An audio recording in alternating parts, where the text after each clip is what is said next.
अल्हम्दुलिल्लाहि रब्बिल आलमीन वस्सलातु वस्सलाम अला रसूलिहिल करीम व अला आलिहि व अस्हाबिहि अजमईन। मेरे अज़ीज़ भाइयों और बहनों,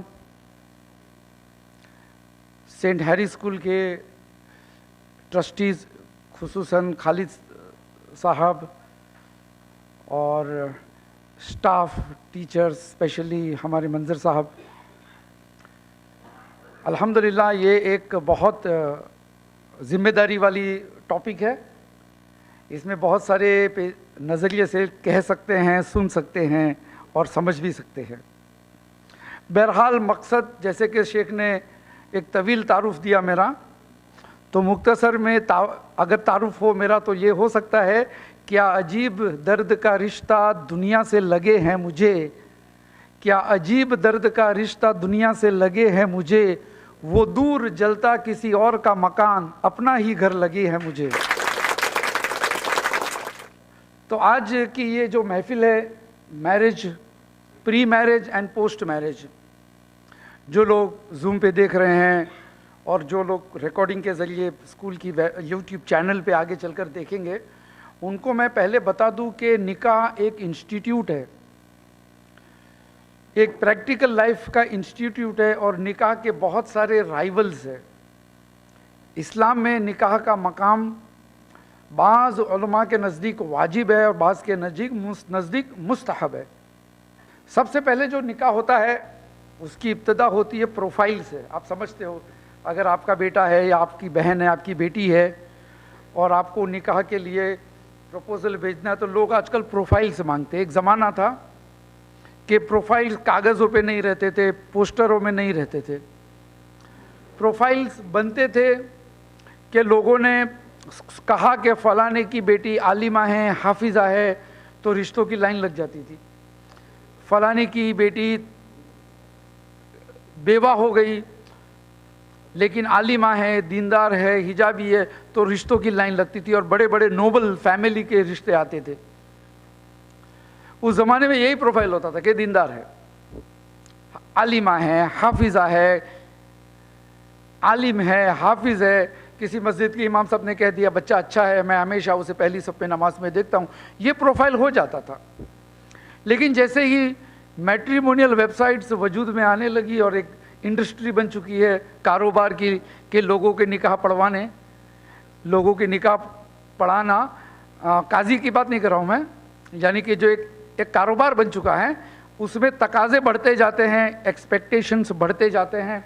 एक ये है कि भाई मैरिज प्रोफाइल, तो अक्सर रिश्ते मैरिज प्रोफाइल से देखकर ही रिजेक्ट हो जाते हैं। हो सकता था शायद मिल लेते तो शायद पसंद आ जाता, लेकिन लोगों को प्रोफाइल शॉपिंग, जैसे विंडो शॉपिंग होती है ना, Snapdeal sales, Snapchat sales, Amazon का सेल्स, तो लोग विंडो शॉपिंग करते हुए हमारे काम की चीज़ क्या है। उस एतबार से मैरिज प्रोफाइल्स की भी एक शॉपिंग चल रही है मार्केट में, जिसको विंडो शॉपिंग कह सकते हैं, क्योंकि ये माइक्रोसॉफ्ट के विंडोज़ पे रहती है। तो ये शॉपिंग में ऐसा हो जाता है कि जिसने जैसा प्रोफाइल बनाया बेचारा, लोग उसको वैसा ही समझते हैं। तो विंडो प्रोफाइल, आपका जो मैरिज प्रोफाइल अभी एक ज़रूरत हो चुकी है, तो किस तरह से बनाने की उसकी बात हम पहले करेंगे आज। प्री मैरिज प्रिपरेशन में how will people come to know कि यू आर द पर्सन, कि आप वही शख्सियत है जो हमारी बहू बन सकती है या दामाद बन सकता है। सबसे पहले देख लीजिए, डोंट मेक योर प्रोफाइल कोई सिंड्रेला की तरह या राजकुमार की तरह अपना प्रोफाइल नहीं होना चाहिए अपने बच्चे का। झूठ नहीं बोलना चाहिए।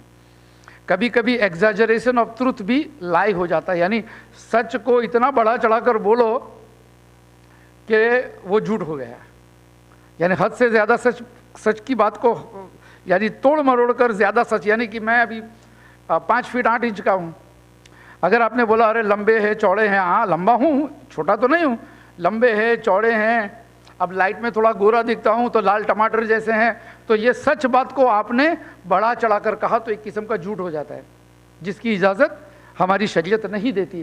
तो जब भी अपनी बच्ची का प्रोफाइल या बेटे का प्रोफाइल बनाएं या वो बनाएं, इस चीज़ का ख्याल रखना चाहिए कि वो प्रोफाइल कोई सिंड्रेला या राजकुमारी या राजकुमार जैसा नहीं होना चाहिए। सिंपल प्रोफाइल बहुत अपीलिंग होता है, इसलिए कि अक्सर लोग जो प्रोफाइल शॉपिंग करते हैं, जो मैंने कहा विंडो शॉपिंग, ये लोग एक राजकुमार और राजकुमारी की ही तलाश में रहते हैं।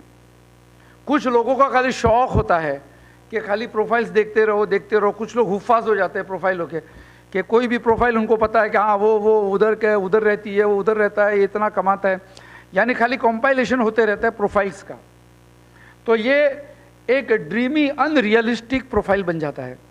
यानी हमारी बेटी तो बहुत खाना बनाती है, बहुत टेस्टी बनाती है, लेकिन हालांकि अभी सीख रही है, तो खाना बनाती है लेकिन लजेदार बनाती है, ये तो आपने सच को झूठ कहा।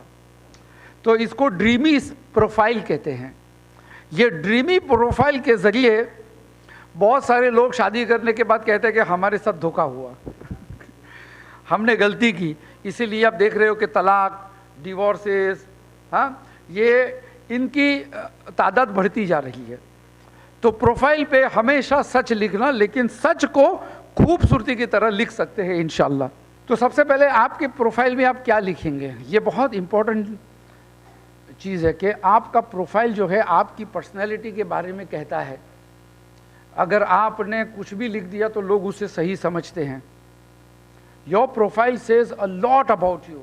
आपने अपने प्रोफाइल में अपनी इमेज ऐसी बनाई तो लोग उसको सही समझेंगे और उसी पे उम्मीद रखेंगे, इतना याद रखिएगा। और आपका प्रोफाइल आपको रिश्ता ला सकता है या आपका रिश्ता रिजेक्ट करा सकता है। इसीलिए प्रोफाइल, नौकरी का प्रोफाइल और शादी के प्रोफाइल में फ़र्क होता है। नौकरी के प्रोफाइल में एकेडमिक क्वालिफिकेशन होते हैं, शादी के प्रोफाइल में अपने पर्सनालिटी की खुसूसियात होती है। तो बस दो फ़र्क है, लेकिन बहुत मेजर फ़र्क है। तो अपना प्रोफाइल ऐसे बनाएं जिसके ज़रिए लोगों को समझ आए कि आप कैसे हैं और फिट होते हैं कि नहीं होते उनकी ज़रूरत में। अब देखिए, जैसे कि मैंने कहा कि जॉब का प्रोफाइल होता है और एक होता है जॉब के प्रोफाइल में क्या, मैं टॉपर था, मैं एसएससी में फर्स्ट आया, मैं 12th में 90% लेकर आया। लोग ऐसे प्रोफाइल बनाते हैं। लेकिन शादी में कोई पूछता नहीं है कि आप एसएससी में कितना लेकर आए, किसको पढ़ी है। लोग क्या देखते हैं हम देखेंगे आगे। हाँ, एक चीज़ है कि सबसे इंपॉर्टेंट है क्या चीज़ का, किन चीज़ों का इस्तेमाल नहीं करना चाहिए अपने प्रोफाइल में। नंबर 1, अवॉइड किस चीज़ को करेंगे, बोस्टफुल वर्ड्स, वो अल्फाज जिसमें आपका बड़प्पन दिखता हो, बड़ी बड़ी बातें, उसको अवॉइड करो। ठीक है। फाइनेंशियल पोजीशन कभी भी बताओ मत कि आपके बाप के पास कितनी मिलकत है और आप कितना कमाते हैं। ये सारी चीज़ें डिस्कस करने की ज़रूरत नहीं है, क्योंकि पर्सनैलिटी को देखकर लोग शादी करेंगे। पैसा अगर देखकर करेगा, अल्लाह के रसूल ने फरमाया कि फिर वो तो नुकसान में है। सोशल स्टेटस भी नहीं बताना चाहिए। सोशल स्टेटस बताने से फिर जो दूसरे लोग रहते हैं, हो सकता है वो बेटी या बहू, वो बेटी या लड़का, आपका दामाद या बहू फिट हो सकता था, लेकिन आपका सोशल स्टेटस देखकर डर गए कि नहीं नहीं, इतने बड़े ख़ानदान में हम कहाँ जा सकते हैं, तो आपने एक अच्छा रिश्ता घुमा दिया। तो इन 3 चीज़ों को हमेशा अवॉइड करें। तकब्बुर, बड़प्पन वाली बातें, अपने फाइनेंशियल पोजीशंस और सोशल स्टेटस। तो किस चीज़ों को हाईलाइट करना चाहिए, योर पर्सनैलिटी, आपका व्यक्तित्व, आपकी खुसूसियात, आपका नेचर, इन चीज़ों को हाईलाइट करना चाहिए। Number 2, positive traits. Positive traits यानी आप में क्या खुसूसियात है, मैं आपको बाद में सैंपल भी दिखाता हूँ। नंबर 3, योर एक्टिविटीज़, आपकी मशगूलियात, किन कामों में आप मशगूल रहते हैं, वो बहुत ज़रूरी होता है। कभी कभी ऐसा होता है कि मोहब्बत करते हैं मियाँ बीबी, लेकिन टेम्परामेंट एक जैसा नहीं है, टेस्ट जैसा नहीं है, तो झगड़े होते रहते हैं। बीवी को सीरियल्स देखना है और मियाँ को फुटबॉल देखना है, आईपीएल देखना है, एक ही टीवी है, झगड़े हो गए। तो बेहतर है कि ये अपने एक्टिविटीज़, अपनी चॉइस के बारे में बता देना चाहिए। In short, show your family attachment, आप खानदान के साथ कैसे जुड़े रहते हैं, ये आपको बताना है, चाहे आप लड़के या लड़की हो। 2 चीज़ का ख्याल रखें बस। You have to show your family attachment, कि आप अगर अपनी दादी को हॉस्पिटल ले जाते हैं तो उसको मेंशन करो, मैं अपनी दादी का लाडला हूँ, अगर है तो, झूठ नहीं। मैं अपने दादा की खिदमत करता हूँ, हॉस्पिटल ले जाता हूँ, तो मालूम पड़ेगा ये खादिम है। बच्चा अच्छा। लोग इसी के ज़रिए आपका किरदार को ग्रेडिंग देते हैं कि कैसा आदमी है। सबसे पहले आपके प्रोफाइल शुरू कैसे होगा, क्या होगा आपके प्रोफाइल पे। नंबर 1 देखिए, दो सेंटेंस में एक लड़की है, इसका प्रोफाइल का ये फर्स्ट स्टेटमेंट है। पहला जुमला जो होता है one statement introduction of your, सबसे पहले ये होना चाहिए। एक सेंटेंस में आपका इंट्रोडक्शन, दैट्स इट। फर्स्ट देखिए, एक लड़की ने लिखा मुझे बच्चे बहुत पसंद है। तो अब घर में बच्चे होंगे, जिसके घर में ननंद है, भाभी आए हैं ना, बच्चे होंगे, तो बोलेगा ये लड़की आकर हमारे मिक्स हो जाएगी। लेकिन फिर भी झूठ नहीं बोलने का, अगर पसंद है तो। Number 2, cleanliness is my passion, मुझे साफ सफाई का बहुत शौक है। ये चीज़ें लोग लिखते ही नहीं है। इतनी पढ़ी लिखी है, इतना कमाता है, गाड़ी चलाने आता है, खाना पका, ये सब चीज़ें होती है जिसकी वजह से लोग शादियां करते हैं कि भैया बच्चे पसंद है, क्लेanलीनेस इज माई पैशन, तो हमारा घर बड़ा है, अच्छी तरह से ऑर्गेनाइज करेगी, जिसको हाउस मैनेजमेंट कहते हैं। किचन मैनेजमेंट होता है जिसमें किचन साफ रख सकते हैं, है ना। Serving elders is my nature, एक लड़की ने खाली 3 चीज़ लिखी और नीचे अपने बाप का फ़ोन नंबर लिख दी, हो गई शादी पहले ही अटेम्प्ट में, और अच्छे घर में हुई। उस पूछा ही नहीं लड़के के माँ बाप ने लंबी कितनी है, गोरी है कि नहीं है, और महर कितना चाहिए, ऐसी ही लड़की चाहिए, बोला हो गया। 3 जुमले में शादी, वेरी सिंपल। एक लड़की ने देखो कैसा लिखा, आई एम ए ग्रेजुएट, मैं पढ़ी लिखी हूं, but also educated in life skill, पढ़ी लिखी तो हूं लेकिन घर पे बैठी नहीं रहूंगी मैं, यानी नौकरियां वगैरह नहीं करूंगी, लेकिन a student of my grandmother in cooking, हमारी दादी ने हमको बिरयानी चिकन से बनाना सिखाया। And a helper of my mom in everything from kitchen management to cleaning house, वालिदा की मैं मदद करती हूँ, घर को साफ रखने में, बर्तन धोने में, छुरी कांटा काट धोने में, सारी चीज़ों में मैं मदद। अब एक सेंटेंस में वो लड़की ने अपनी पर्सनैलिटी बता दी। कोई भी फैमिली जो एक अच्छी बहू ढूंढता है घरेलू, तो उनके लिए ये 2 सिग्नेचर इंट्रोडक्शन बोलते हैं इसको, कि एक जुमले में आपका इंट्रोडक्शन हो गया। अब लंबी गोरी काली किसी को नहीं पड़ी है। Affectionate, signature introduction of a boy, लड़के का इंट्रोडक्शन कैसा, ये सैंपल्स है। A family oriented IT engineer, IT engineer बाद में, फैमिली ओरिएंटेड पहले। खानदानी लड़का हूँ, मतलब कि रखड़ता नहीं हूँ दिन भर दोस्तों के साथ, मॉल में, जिम में, स्विमिंग पूलों में पड़े नहीं रहता हूँ, शाम वक्त घर पे रहता हूँ, माँ बाप के साथ बातें, भाई बहनों के साथ अच्छा वक्त। फैमिली ओरिएंटेड और आईटी इंजीनियर, पहले फैमिली उसके बाद प्रोफेशन। आईटी इंजीनियर है, अब आईटी इंजीनियर है, समझ में आ गया कि 40-45 तो कमाता होगा, उसने पैसा लिखा नहीं है लेकिन अपना प्रोफेशन बता दिया। इंजीनियर साहब कहते हैं कि helping parents in domestic chores, यानी घर के काम में माँ की मदद करता हूँ। भले इंजीनियर हूँ, एग्जाम से माँ बोले कि जा बेटा नीचे से कांदा लेकर आ जल्दी जल्दी, तो जल्दी जल्दी लेकर आता हूँ। इसको कहते हैं घरेलू काम में मदद करना। बारिश आ रही है बेटा, कपड़े लेकर सूखने के लिए कपड़े रखे, जल्दी जल्दी ले ले, कपड़े भीग जाएंगे, छोटे छोटे काम, जा इलेक्ट्रिक बिल भर के आ। इस तरह से मैं वालिदैन को घरेलू काम में मदद करता हूँ। देखो इंजीनियर का प्रोफाइल, लेकिन करना चाहिए, हाँ, ऐसा नहीं कि 11 बजे उठ रहा है। वॉलंटियर इन लोकल मस्जिद या स्कूल, मैं वॉलंटियरिंग करता हूँ। क्या काम करता है, झाड़ू भी मारता है, कोई बात नहीं, उसमें क्या है, ज़रूरी थोड़ी है कि इमाम साहब बनकर खतीब हो जाए। आप अगर मस्जिद में वॉलंटियर है, मतलब कि आप एक सोशल आदमी हैं, आपका उठना बैठना बगैर अना के लोगों के बीच में है। ट्रस्टियों से लेकर बांगी साहब से लेकर मस्जिद में, मस्जिद के बाहर जो भीख मांगता है, सभी लोग आपको पहचानते हैं, क्योंकि आप मस्जिद के खादिम हैं। वॉलंटियरिंग हर बच्चे को सीखना चाहिए। आई ऑलवेज से स्कूलों में भी वॉलंटियरिंग का काम कराना चाहिए।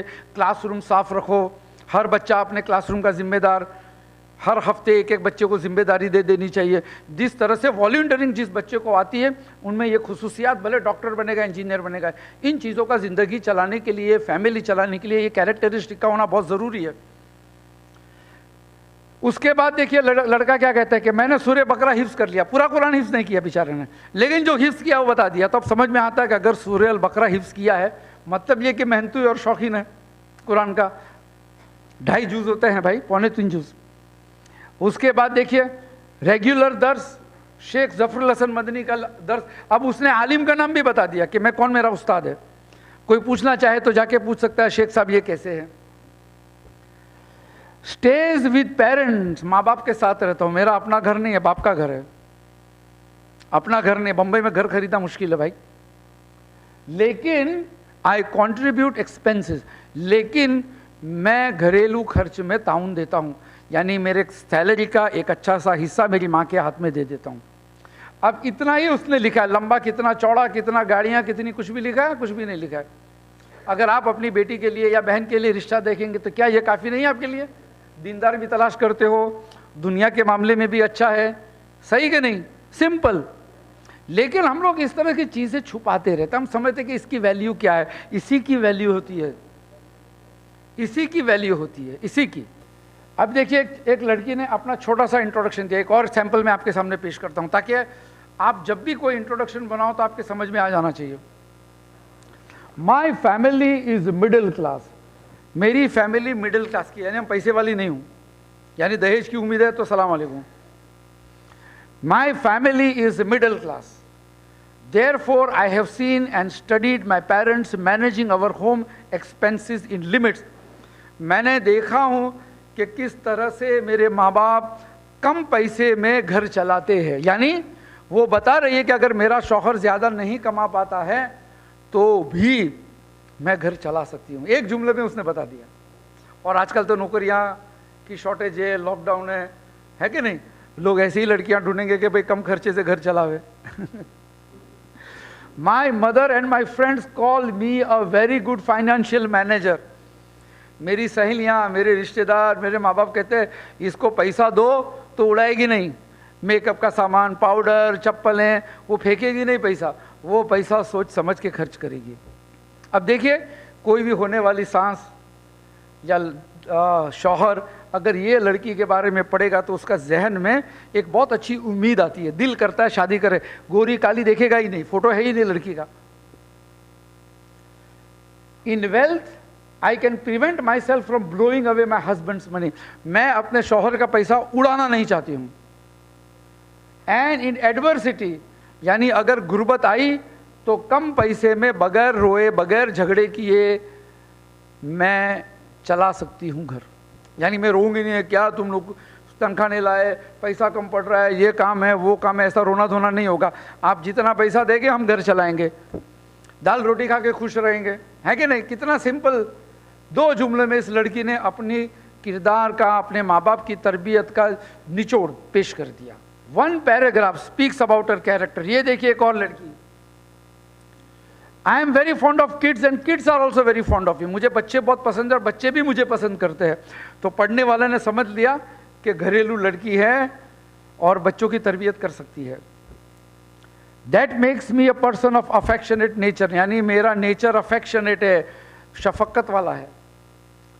अलबत्ता I am humorous and tolerant, मैं कभी कभी हंसी मजाक भी कर लेती हूँ और लोगों की बातें, छोटा कोई फैमिली में गुस्से वाला है, बेसब्रा है, तो मैं उसको बर्दाश्त भी कर लेती हूँ। देखो अपना पर्सनालिटी, राइट वर्ड्स का इस्तेमाल करके अपनी पर्सनालिटी के बारे में ये लड़की बताती है। आई रेयरली गेट इरिटेटेड और offended and this characteristic is a blessing from Allah, कि मैं इतनी छोटी छोटी बात पे गुस्सा नहीं हो जाती हूँ, न ही मुझे अना है, और मैं समझती हूँ कि ये किरदार अल्लाह की नेमत है। बस इन्होंने इतना ही लिख दिया अपने बारे में। कोई भी लड़का होगा वो समझेगा यही लड़की की तलाश है। मेरी प्यारी कुरान की आयत है, फ़अफ़ू व अस्फ़हू, दरगुजर करो और लोगों के साथ सुलह का मामला करो। ये मेरी बहुत प्यारी आयत है, लड़की लिखती है। इसीलिए मैं लोगों के साथ नरमी से रहती हूँ। ये लड़की का किरदार है, 4 जुमले में उसने अपना किरदार बता दिया। ये प्रोफाइल है, this is called a marriage profile. लेकिन हमारे यहाँ लड़की की चमड़ी, लड़की कितनी गोरी है, कितना कमाती है, बाप के पास कितनी विरासत है, इन चीज़ों का। लेकिन हम लोग अगर ये सब चीज़ें मार्केट में डालना शुरू करें तो हमारी शादियाँ आसानी से हो जाएगी। अगर आपका CV ऐसा है तो पहले ही झटके में रिजेक्ट हो जाएगा। मैं बहुत सीधी सादी हूँ, मुझे झूठ बोलने वाले पसंद नहीं है, मुझे आलसी लोग पसंद नहीं है, मुझे खिटखिट पसंद नहीं है और मैं बहुत स्ट्रिक्ट हूँ, डिसिप्लिनरी हूँ। भैया अब ऐसा लिखेंगे तो कोई भी आदमी डर जाएगा। इसी चीज़ को अच्छी तरह से लिख सकते थे कि मैं झूठ नहीं बोलती हूँ। आप ये कह दो कि मुझे झूठ बोलने वाले पसंद नहीं, तो उससे अच्छा ये कह दो कि मैं झूठ नहीं बोलती हूँ या मैं झूठ नहीं बोलता हूँ। सही तो लोग डर जाते हैं, अरे झूठ तो कोई ना कहीं तो बोलते हैं। हाँ ये तो झगड़े क्या जी, ये तो झगड़ा करने वाली बात कर रही है अभी से। तो हमेशा लिखो वैसा कि सामने वाले को, आपकी पर्सनालिटी को, हर मोमिन के अंदर खुसूसियात होती है, अल्लाह ने रखी है। उसी खुसूसियात को लेकर लोगों में आपकी भली बातें पहुंचनी चाहिए, खैर वाली बातें, शर वाली बातें नहीं। देखिए, do not present your self larger than your size and brighter then your colour. अपने को ज़्यादा खूबसूरत, अगर एवरेज है तो एवरेज रहो। दुनिया के अक्सरियत लोग एवरेज दिखने में होते हैं, बहुत लंबे, बहुत खूबसूरत बहुत कम होते हैं। कभी कभी जंक फूड होता है ना, जैसे चिप्स है, कुरकुरे हैं, पेप्सी है, ये बड़ा टेस्टी होते हैं, लज़ेदार होते हैं खाने में, और इसकी पैकिंग भी अच्छी होती है, एडवर्टीजमेंट भी फिल्मों के हीरो लोग करते हैं तो लोग खरीदते हैं। लेकिन जब अगर पूछेंगे भाई खाने में कोई ताकत है इसमें, तो बोला कुछ भी नहीं है। तो पैसा खर्चा करो, हवा वाला, फुग्गा वाला, हवा भरा हुआ पैकेट बड़ा दिखता है, लोग खरीदते हैं महंगे महंगे। हाँ, तो अपनी पर्सनालिटी को ऐसी मत दिखाइए आप। अगर आप एक लड़की है और खाना बनाना सीख रही है तो अपने आप को एक्सपर्ट मत बताओ, कहो कि हम अभी दादी के पास, अम्मा के पास खाना बनाना सीख रहे हैं। कोई झूठ नहीं बोलने का। अगर आप फ्रेशर है, कोई लड़का अगर अभी अभी नौकरी पे लगा है, तो ये नहीं कहेगा कि मेरी पोस्ट बहुत अच्छी है, लोग मुझे सलाम करते हो। क्लर्क वगैरह तो बेचारे सभी को सलाम करते जब दाखिल होते तो, है कि नहीं?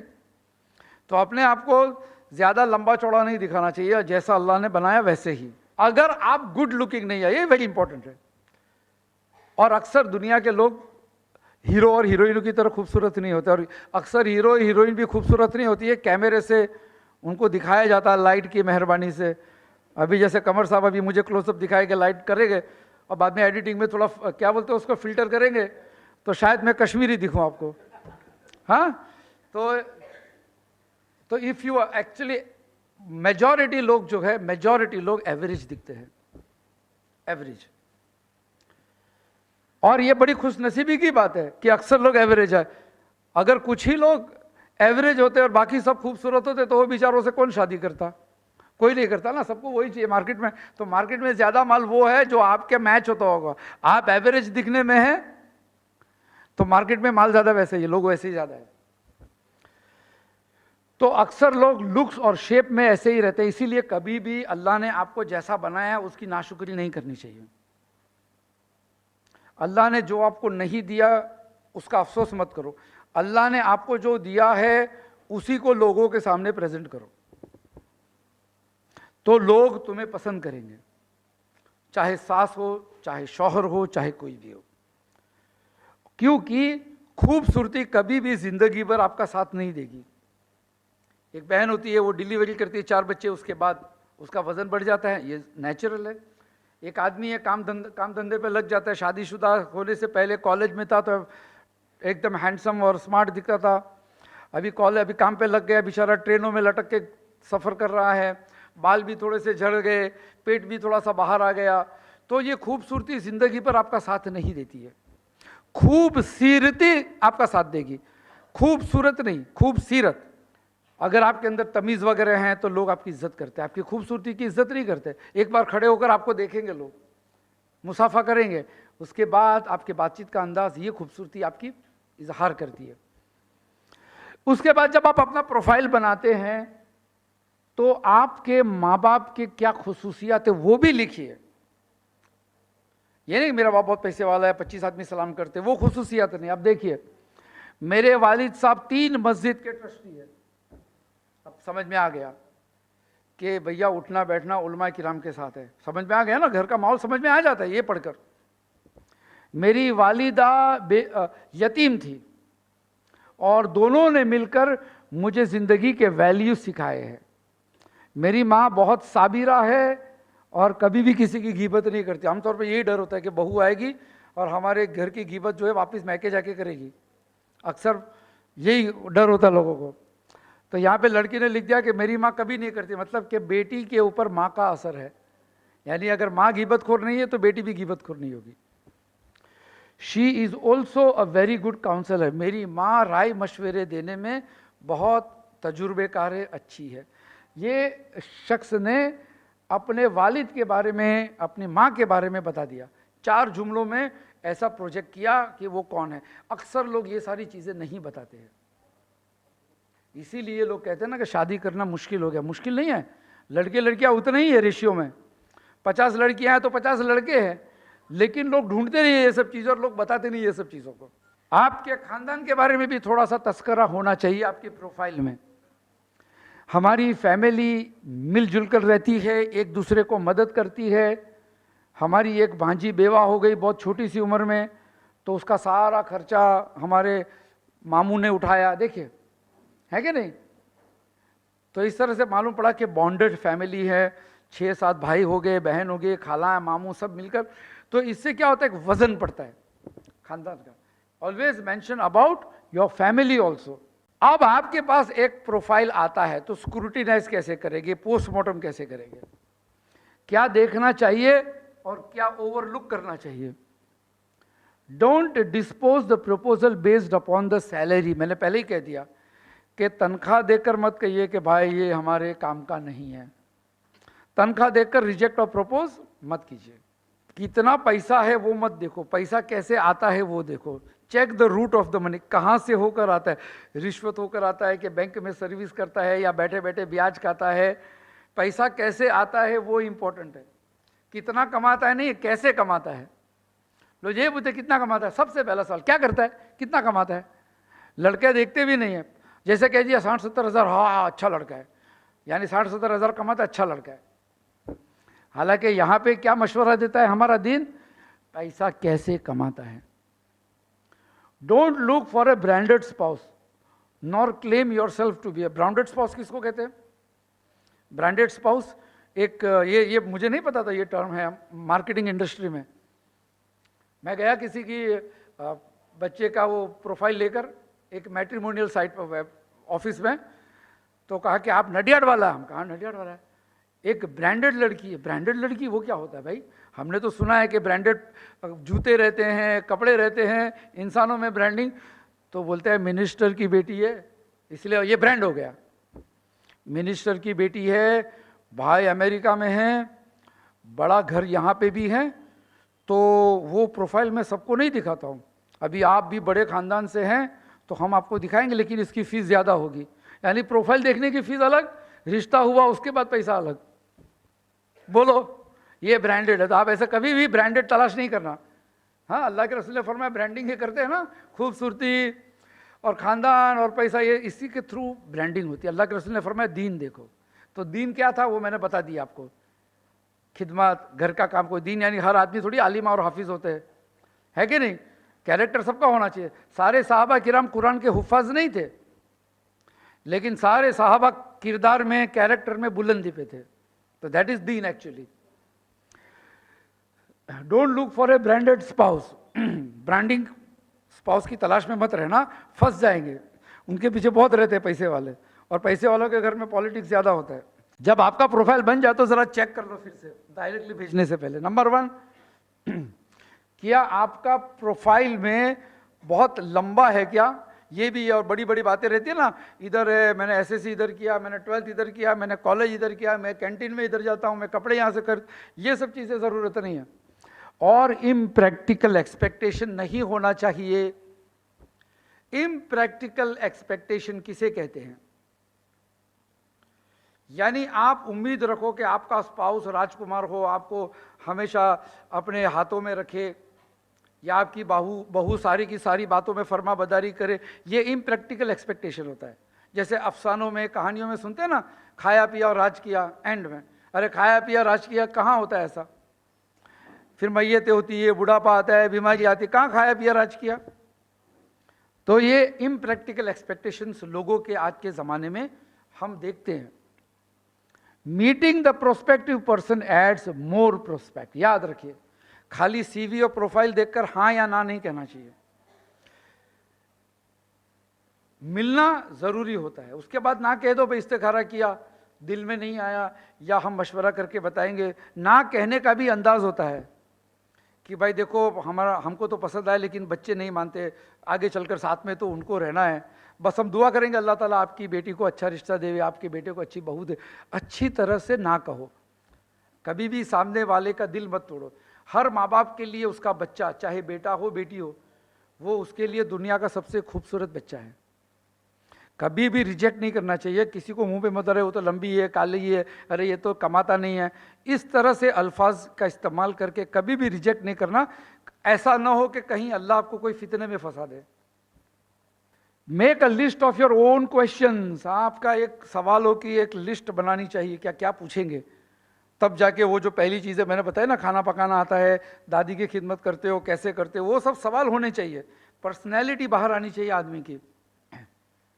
What makes a person likeable, ये इंपॉर्टेंट। आप सोचो कि किसी भी शख्स को लोग पसंद कब करते हैं, व्हेन, व्हाट मेक्स यू। जरूर क्या लुक्स? खूबसूरत लोगों को खाली चाहते तो राजकुमारी डायना और राजकुमार चार्ल्स का डिवोर्स क्यों होता था? दोनों खूबसूरत थे, तो मालूम पड़ा खूबसूरती इज नॉट इंपॉर्टेंट।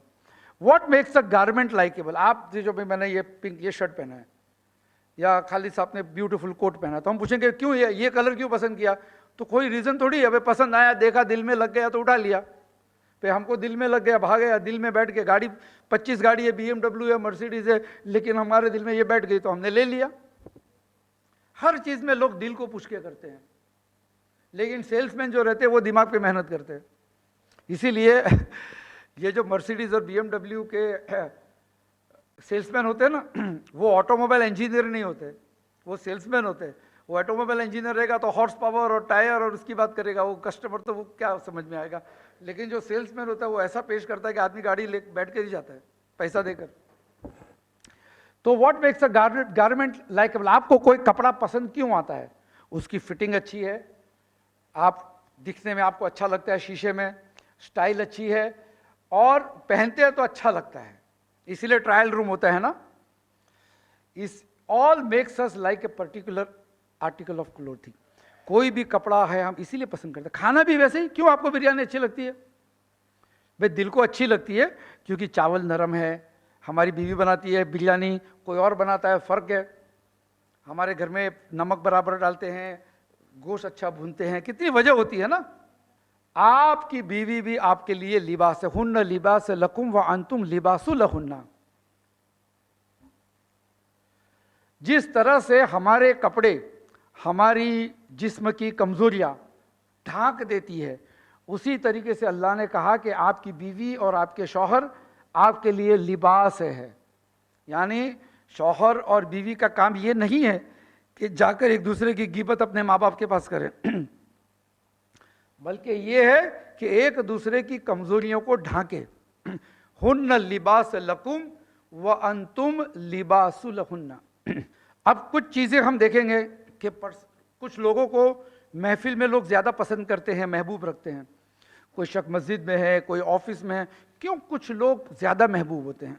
देखिए, कोई शख्स का दीन, अगर कोई शख्स दीनदार होगा तो लोग ऑटोमेटिकली पसंद करते हैं। देखिए मस्जिद के इमाम साहब कहीं भी जाते लोग खड़े हो जाते, इमाम साहब है ना। भले सैलरी कम होगी लेकिन इज्जत देते हैं। उसकी गुड हैबिट्स, कोई भी शख्स में अगर आदतें अच्छी होती है तो लोग उसको पसंद करते हैं, क्योंकि मैनर्स हैं, तमीज़ है, जिसको हम तमीज़ कहते हैं।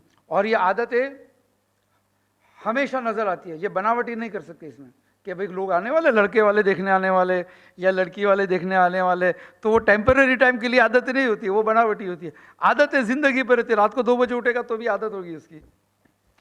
हिज मैनर्स, हिज अपीयरेंस, ज़्यादा चमक दमक, मेकअप, महंगे कपड़े नहीं होते, प्लीजिंग, मुस्कुराता हुआ, चेहरे पे स्माइल्स। जो आदमी मुस्कुरा नहीं सकता है वो आदमी दोस्ती नहीं कर सकता है, अपनी बीवी से भी नहीं कर सकता है। हिज मैनर्स ऑफ स्पीकिंग, आजकल जो हम लोग कल्चर से गुजरते हैं, दबंग, मुन्ना भाई MBBS, आएगा जाएगा, बे क्या यार, है ना, ये इसको आमतौर पे लिंग्विस्टिक उस्तादों के नज़दीक ये चीप लैंग्वेज है, लेकिन फिल्मों की वजह से हर जबान पे है। इसीलिए माँ बाप को या उस्तादों को बच्चों को बात करने में बहुत ही तमीज़ और बहुत ही अदब के साथ बात करना सिखाना चाहिए, यानी अदब वाली बातचीत होनी चाहिए। अब ये देखिए, ब्यूटीफुल वर्सेस ड्यूटीफुल, खूबसूरत और खूबसीरत। खूबसूरती में क्या आते हैं? Looks, shape, fairness, richness, social status, इतनी चीज आती है खूबसूरती में। और ड्यूटीफुल में घर का काम करते हैं, माँ बाप का, लड़का लड़की दोनों, घर के, लड़का है तो घर के खर्च में ताउन करता है कि नहीं करता है। और मैनर्स एंड कम्युनिकेशन, दो चीजें, बातचीत का अंदाज और बैठने का उठने का अंदाज। बीइंग रिच, यानी एक लड़का है बड़ी गाड़ियों में घूमता है, ब्रांडेड वॉच है, बाप का है, उसका तो है नहीं ना, उसके बाप का है, कपड़े महंगे पहनता है, कश्मीर फिर कुल्लू मनाली इधर उधर घूमने जाता है छुट्टियों में, बड़ी बड़ी रेस्टोरेंटों में, दिल्ली दरबार, पर्शियन दरबार में खाते रहता है, बड़े आलीशान घर में रहता है, बड़ी गाड़ियां होती है, तो लोग समझते हैं कि लड़का अच्छा है, हमारी बेटी खुश रहेगी। जरूरी नहीं है। अब वो ऐसा लड़का है तो हो सकता है बिगड़ा हुआ भी हो सकता है, 25 गर्लफ्रेंड्स भी हो सकती है, कुछ भी हो सकता है। तो ये चीजें जरूरी नहीं, और प्लस उसकी कमाई का नहीं है कि उसको कदर हो, उसके माँ बाप की कमाई का है। कॉन्टेंटमेंट, क्योंकि क्या है कि 24-25 साल की उम्र में जब लड़के के लिए लड़की देखते हैं, इतना याद रखिएगा कि 24-25 साल का लड़का बहुत पैसा नहीं कमाता है, उसकी करियर की शुरुआत हुई, इब्तिदा हुई है। कंटेंटमेंट यानी शुक्रगुजारी, अल्लाह ने जितना दिया है। बेसिक एमेनिटीज, यानी घर है। अभी हाँ, ये पूछ सकते हैं आप, हमारी बेटी देने से पहले भी आपके पास घर है या किराए पे है, विरार में रहते हो या न्यू बॉम्बे में रहते हो, कहाँ पे रहते हो, हलाल रोजी कैसे कमाते हो, क्या कमाते हो, तमीज़ वगैरह तो जब आपके साथ बात करेगा तभी पता चल जाता है। जेंटल नेचर भी, एक बच्चा रहता है उसको भेज दो ना, बच्चा जाकर वो बच्चे के साथ कैसे पेश आता है आपको पता चल जाएगा कि अफेक्शनेट है कि शॉर्ट टेम्पर्ड है। टुगेदरनेस, अपनापन कितना है। खुसूसियत, आप 10 मिनट बात करते हैं ना किसी भी लड़के से, आपको पता चलेगा कि ये आदमी फैमिली वाला है कि नहीं है। वो सियासती बातें कम करेगा, फैमिली की बातें ज्यादा करता है। Pick your choice with discipline. Dark is not ugly, जैसे बहुत अच्छा किसी ने लिखा है कि आपका बेटा डार्क है, जैसे कि एक लड़की को रिजेक्ट कर लिया हमारे सर्कल में से। भाई क्यों रिजेक्ट किया आपने? बोला लड़की थोड़ी काली है। तो बड़े मियाँ ने कहा कि आपका बेटा भी तो काला है। कहाँ गोरा है वो? तो उसने जवाब दिया कि लड़के काले हो सकते हैं लेकिन लड़की का गोरा होना जरूरी है। ये कहाँ से आया भाई उसूल? तो हम एक दफ़ा मैंने अपने आप को पाया कि मैं ऐसी महफिल में बैठा हूँ, लड़की के रिश्ते की बात चल रही है और अचानक फ़ोन आ गया लड़के वालों का। तो वो फ़ोन मेरे हाथ में दे दिया, निसार भाई आप बात करो। रिश्ते थे, करीब के रिश्तेदार थे। तो मैंने बात किया, हेलो लड़के वाले, कैसे आप? क्या भाई साहब? बोला आपने आपका सीवी पढ़ा आपकी बेटी का। बोला हाँ भाई, हम उसके चाचा बात करते हैं। क्या बात है? बोला कि आपकी, देखो भाई हम तो बहुत दूर रहते हैं, पवई में रहते हैं। कहाँ रहते हैं आप लोग? हम जोगेश्वरी में रहते हैं। अच्छा, आपकी लड़की देखने आने वाले हैं हम लोग, लेकिन आप पहले बता दीजिए कि आपकी लड़की लंबी है, गोरी है, खूबसूरत है, तो हम आएंगे, वरना हमारा टाइम वेस्ट हो जाएगा, क्योंकि मेरा बेटा 50,000 रुपया कमाता है। अब ये नहीं बताता कि मेरा बेटा लंबा है, चौड़ा है, तो इसलिए हमको लंबी चाहिए, वो अलग चीज़ है। लेकिन मेरा बेटा 50,000 रुपया कमाता है, तो अगर आपकी बेटी खूबसूरत है तो हम आएंगे। तो फिर अभी हम तो मैदान के खिलाड़ी अल्हम्दुलिल्लाह। मैंने कहा हमारी लड़की लंबी है, खूबसूरत है माशाल्लाह, लेकिन हमको भी 50,000 वाला नहीं चलेगा, आप वेटिंग लिस्ट में आओ, हमारे पास 1.5 लाख के प्रपोजल ऑलरेडी है, हम आपको बाद में देखेंगे। तो कभी कभी ऐसा बोलकर अच्छा नहीं लगता है, लेकिन अभी क्या होता है, मौका ऐसा रहता है कि सामने वाले के दूसरी किसी की बेटी का दिल न तोड़े, तो इस तरह से बोलकर ठीक कर देना चाहिए। तो आजकल क्या है, क्योंकि लोग सिंड्रेला, स्नो वाइट फिल्मों की हीरोइनें देखते रहते हैं, तो सभी को ऐसा ही खूबसूरत बनना है, सभी को ऐसे ही खूबसूरत लड़कियां चाहिए। हर लड़की चाहती है कि मैं भी ऐसी दिखूं, और हर लड़का चाहता है मेरी बीवी ऐसी हो। All white is not fair. कभी आपने गुलाब जामुन खाते हैं ना, काले कलर के? कभी आपने देखा है gulab jamun fair and lovely या मेकअप लगाते हैं रसगुल्ला जैसा दिखने के लिए? हाँ, गुलाब जामुन का अपना एक मीठापन है। और रसगुल्ले का मीठापन अलग है कि नहीं? कभी गुलाब जामुन लगाता है क्या सफ़ेद कलर या पाउडर के, मैं भी गोरी दिखूं? देखो लोग रसगुल्ले ज़्यादा खाते हैं, जो गुलाब जामुन का शौकीन है वो कलर नहीं देखता, वो गुलाब जामुन खाएगा। और जो रसगुल्ला खाता है वो रसगुल्ला, दोनों मीठे हैं, दोनों का अपना एक टेस्ट है। लेकिन कभी भी ये नहीं सोचते कि भाई हम ऐसे हैं तो वो हमसे ज़्यादा अच्छा है, कभी भी नहीं सोचना चाहिए। Pick your attitude correctly. हमेशा ये मत सोचो कि पैसा वाले के वहाँ लड़की गई तो आपकी बेटी खुश ही रहेगी, ज़रूरी नहीं, झगड़े बहुत होते वहाँ पे भी। इसीलिए क्या है, कुछ लोग ऐसा सोचते हैं कि भाई हमारी बेटी खूबसूरत है, गोरी है, तो पैसे वाले के घर पे ही देंगे। लोग ऐसा भी सोचते हैं, अरे आपकी बेटी कितनी खूबसूरत है, आपको तो रिश्ता अच्छा मिल जाएगा। अच्छा मिल जाएगा मतलब पैसे वाला। हमारे समाज में अच्छा यानी पैसे वाला, अच्छा मिल जाएगा, बड़ा खानदान। तो कभी भी अपनी बेटी को पैसे के लिए नहीं बेचना चाहिए। बहुत सारी बहनें को मैंने देखा हूँ कि मिडिल क्लास की रहती है, खूबसूरत थी तो पैसे वालों ने रिश्ता भेजा शादी हो गई, लेकिन अब बच्ची वहाँ एडजस्ट नहीं हो पा रही है। वहाँ गीबतें, काम वालियाँ 25-30 और काम वालियाँ गीबतें करती है, तो पूरा वो माहौल के अंदर एडजस्ट ही नहीं हो पा रही है बेचारी। अब आप अपनी सोसाइटी को देखिए, अपने इर्द गिर्द में एक चीज़ बताता हूँ आपको। आपके सर्कल में, फ्रेंड सर्कल, आपकी फैमिली, आपके फ्रेंड्स, आपके पड़ोसी, आप उसमें देखिए कि कितने कपल्स ऐसे हैं जो औरत मोटी है, शौहर दुबला है, या शौहर मोटा है, औरत दुबली है, लेकिन बरसों से खुशी खुशी रहते हैं। गरीब भी होगा, मिडिल क्लास भी होगा, आप झोपड़पट्टी में चले जाइए, कितनी अच्छी ज़िंदगी लोग गुजारते। झोपड़पट्टी में भले झोपड़पट्टी है, लेकिन बहुत सारे घर में आप देखोगे तो साफ सफाई महलों से ज़्यादा होती है। महलों से ज़्यादा साफ सफाई होती है इनके घरों में। खुशी से रहते हैं, जैसा भी अल्लाह ने दिया है, अच्छी तरीके से वेल ऑर्गेनाइज रहते हैं। Nothing is more joyful than being happy with what you get. अल्लाह ने आपको जो दिया है उसकी खुशी से ज़्यादा बेहतर खुशियाँ आपको कोई चीज़ नहीं दे सकती है। और अल्लाह फरमाता है वइन शकरतुम लज़ीदन्नकुम, अगर तुमने शुक्रिया अदा किया तो मैं ज़्यादा दूंगा।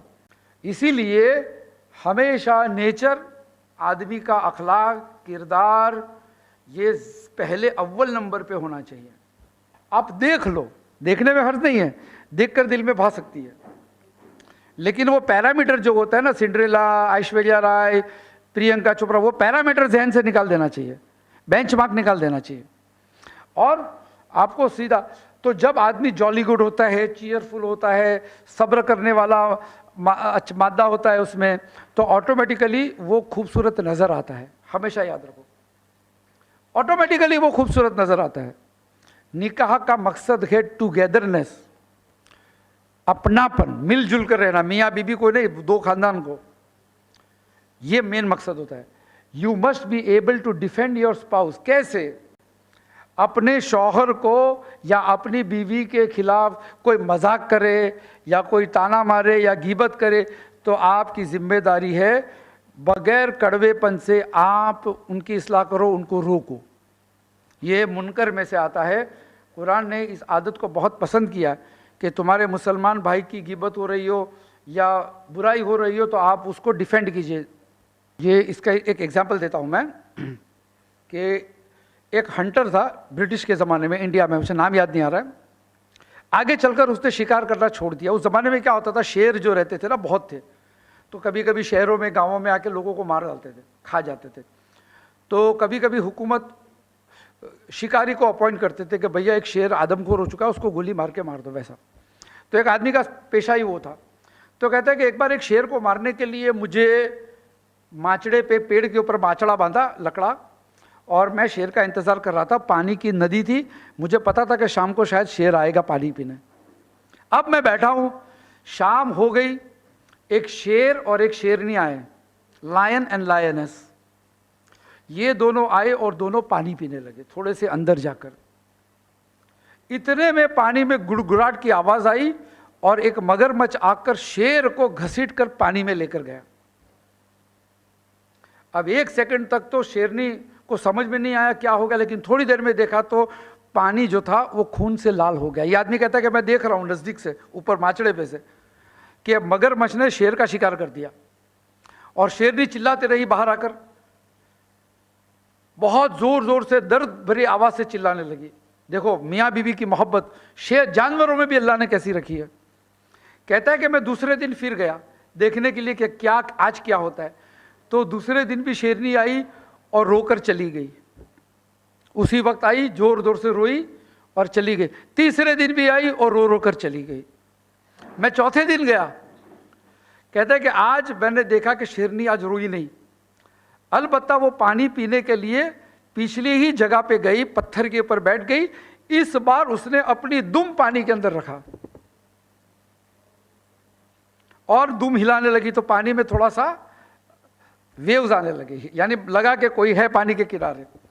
थोड़ी देर में ऐसा लगा कि एक मगरमच्छ आकर उसकी दुम पकड़कर उसको खींच रहा है, लेकिन इस बार वो शेरनी तैयार थी तो उसने छलांग मारी बाहर, तो मगरमच्छ के साथ वो बाहर आ गई और वहां पे जंग हुई मगरमच्छ और शेर के बीच में, और शेरनी ने अपने शौहर का बदला ले लिया, मार के चली गई। वो आदमी कहता है उसके बाद मैंने शिकार करना बंद कर दिया कि यार मियाँ बीवी के मोहब्बत में ऐसे भी होता है कि शेरनी आकर बदला लेती है 3 दिन के बाद। तो पता चला अपनापन जो होता है, मियाँ बीवी एक दूसरे को दिफा करे, एक दूसरे की गिबत न करे। अक्सर हमारे माशरे में ये बहुत बड़ी बुराई है कि लोग घरों में जाकर बुराइयां करते हैं। लड़की घर पे जाती है तो बुराई शुरू हो जाती है, गिबतें शुरू हो जाती है, सास ऐसी है, ससुर ऐसा है। हाँ, अभी अब में से किसी की अगर शादी होने वाली है या जो जूम पे हमको देख रहे हैं, क्या आपका प्रोफाइल, शादी का प्रोफाइल बहुत लंबा है? क्या आपने बहुत सारे ख्वाब डाले हैं? मुझे दुनिया में घूमने का शौक़ है, मुझे गाड़ियों का शौक़ है, मुझे ऐसी चाहिए वैसा चाहिए। तो अगर ये चीज़ है तो आप उसको निकाल दो।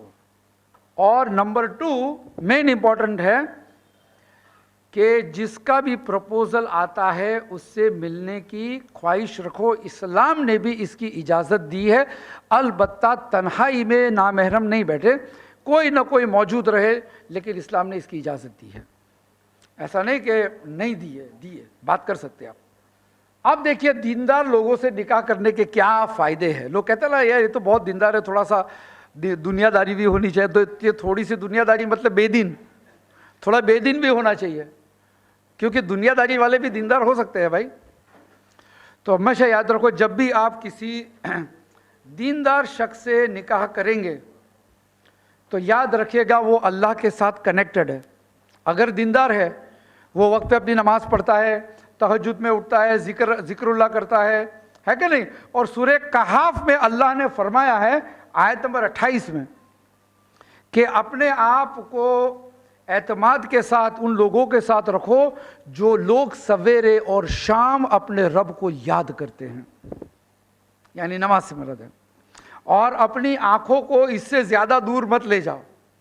कितना, हालांकि ये जनरल आयत है, लेकिन तलाश करनी हो स्पाउस की, ज़ौज की, तो ये आयत बड़ी प्यारी है कि अगर जिक्र करने वाला मर्द और जिक्र करने वाली औरत होती है तो बहुत सारे फितने ऐसे ही ख़त्म हो जाते हैं। और do not let your eyes pass beyond them, अपनी आंखों को अंधी मत कर दो चमक दमक देख कर कि वो हीरोइन इतनी खूबसूरत है और वो हीरो इतना हैंडसम है, वो टेस्ट क्रिकेटर वैसा है, क्योंकि इन लोगों के दिलों पे हमने मोहर मार दी है। और ये लोग जो चमक दमक के शौकीन हैं, ये लोग सिर्फ अपनी ख्वाहिशों के गुलाम हैं। तो ज़्यादा निकाह करना चाहिए, लेकिन निकाह में थोड़ा सा एतदाद होना चाहिए। अब एक और चीज़ देखो, जो शख्स, जो लड़का या लड़की दीनदार है तो जाहिर सी बात है कि वो दिलदार भी है। जो दीनदार होता है वो दिलदार होता है, जो दिलदार नहीं होता दीनदार नहीं हो सकता, नमाज़ें पढ़ता होगा। तो दिलदार होने का मतलब ये है, कभी मेहमान आ गए, कभी आपके घर से रिश्तेदार आ गए ससुराल में से, या सास ससुर रहने के लिए 2-4 दिन के लिए आ गए, तो ये मुंह टेढ़ा वाका नहीं करेंगे, ये खिदमत करेंगे, मेहमान नवाजी करेंगे। कभी पड़ोस में या कभी रिश्तेदारों में, ससुराल में कोई गरीब है तो एक दूसरे को मदद करेंगे। इस तरह से जनरस होते हैं, दिलदार होते हैं, ये बहुत बड़ी क्वालिटी है। हज़रत उस्मान बिन अफ़्फ़ान वैसे थे रदी अल्लाह अन्हु। अल्लाह के रसूल सल्लल्लाहु अलैहि वसल्लम फरमाते हैं उनमें शर्म, हया, दिलदारी ऐसी थी कि अगर मेरी 100 बेटियां होती तो मैं 100 का निकाह बारी बारी में उस्मान से कराता। तो अगर कोई शख्स दिलदार है, बहुत बड़ी बात है माशाल्लाह। एक बार कैसे पता चला कि लड़का या लड़की दिलदार है? तमीज़ होनी चाहिए बातचीत की, उठने बैठने की। वो जब आप मिलते हो तब पता चल जाता, छुपा नहीं सकते। और आप देखेंगे कि उसके इर्द गिर्द लोग उसको बहुत पसंद करते हैं। ये भी आपको मालूम पड़ जाए, कभी महफिल में आप देख लोगे, अरे अस्सलाम वालेकुम, अरे अहमद अस्सलाम वालेकुम, क्या तुम नजर नहीं आता? महफिल में बहुत सारे लोग हैं, लेकिन एक आध दो शख्स ही लोग बहुत इज्जत करते हैं, क्योंकि उसके अखलाक अच्छे हैं। हमारी एक कजिन है, उसके बच्चे के वहाँ जब भी हम जाते हैं तो बच्चा खड़ा हो जाता है, चाची, मामू, फूफा, जाके गले मिलता है, बैठो, अपनी सीट दे देता है। एक तमीज़ है। हालांकि कुरान का हाफिज भी नहीं होगा बेचारा, लेकिन जितना दीन आता है उसके अंदर मौजूद है। और जो दीनदार होते हैं वो आपको भी गुनाह से रोकेंगे।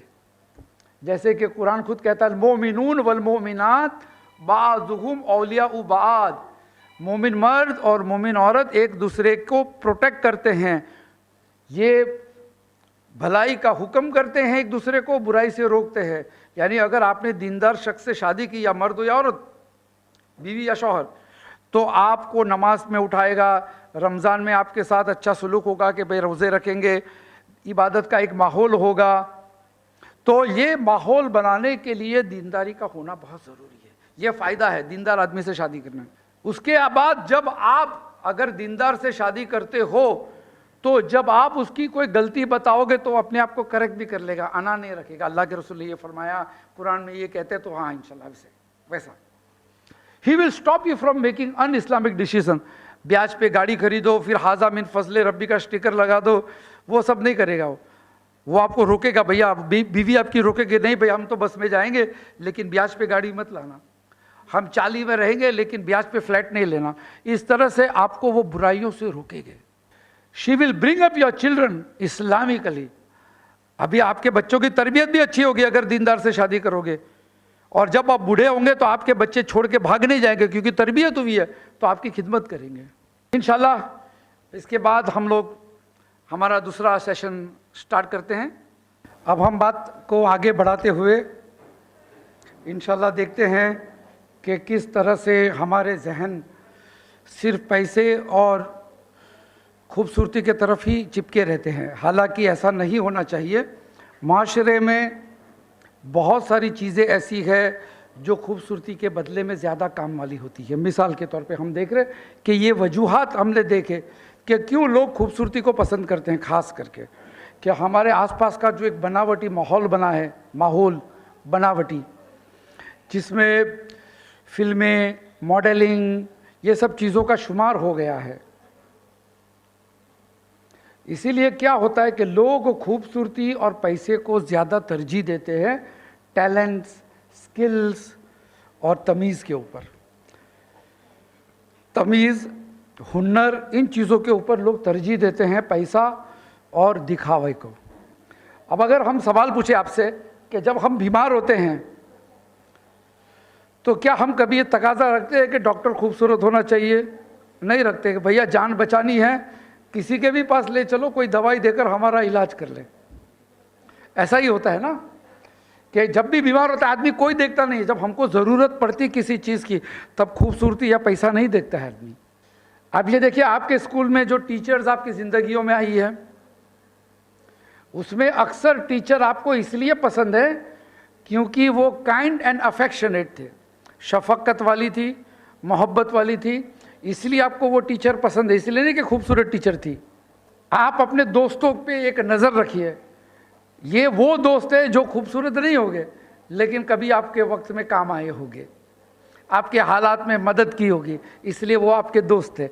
आपको उसका नेचर अच्छा लगता है, उसके मैनर्स अच्छे लगते हैं, उसके अखलाक में कोई चीज़ है, जैसे बहादुर है, दिलदार है, तो आप उसके साथ रहना पसंद करते हो।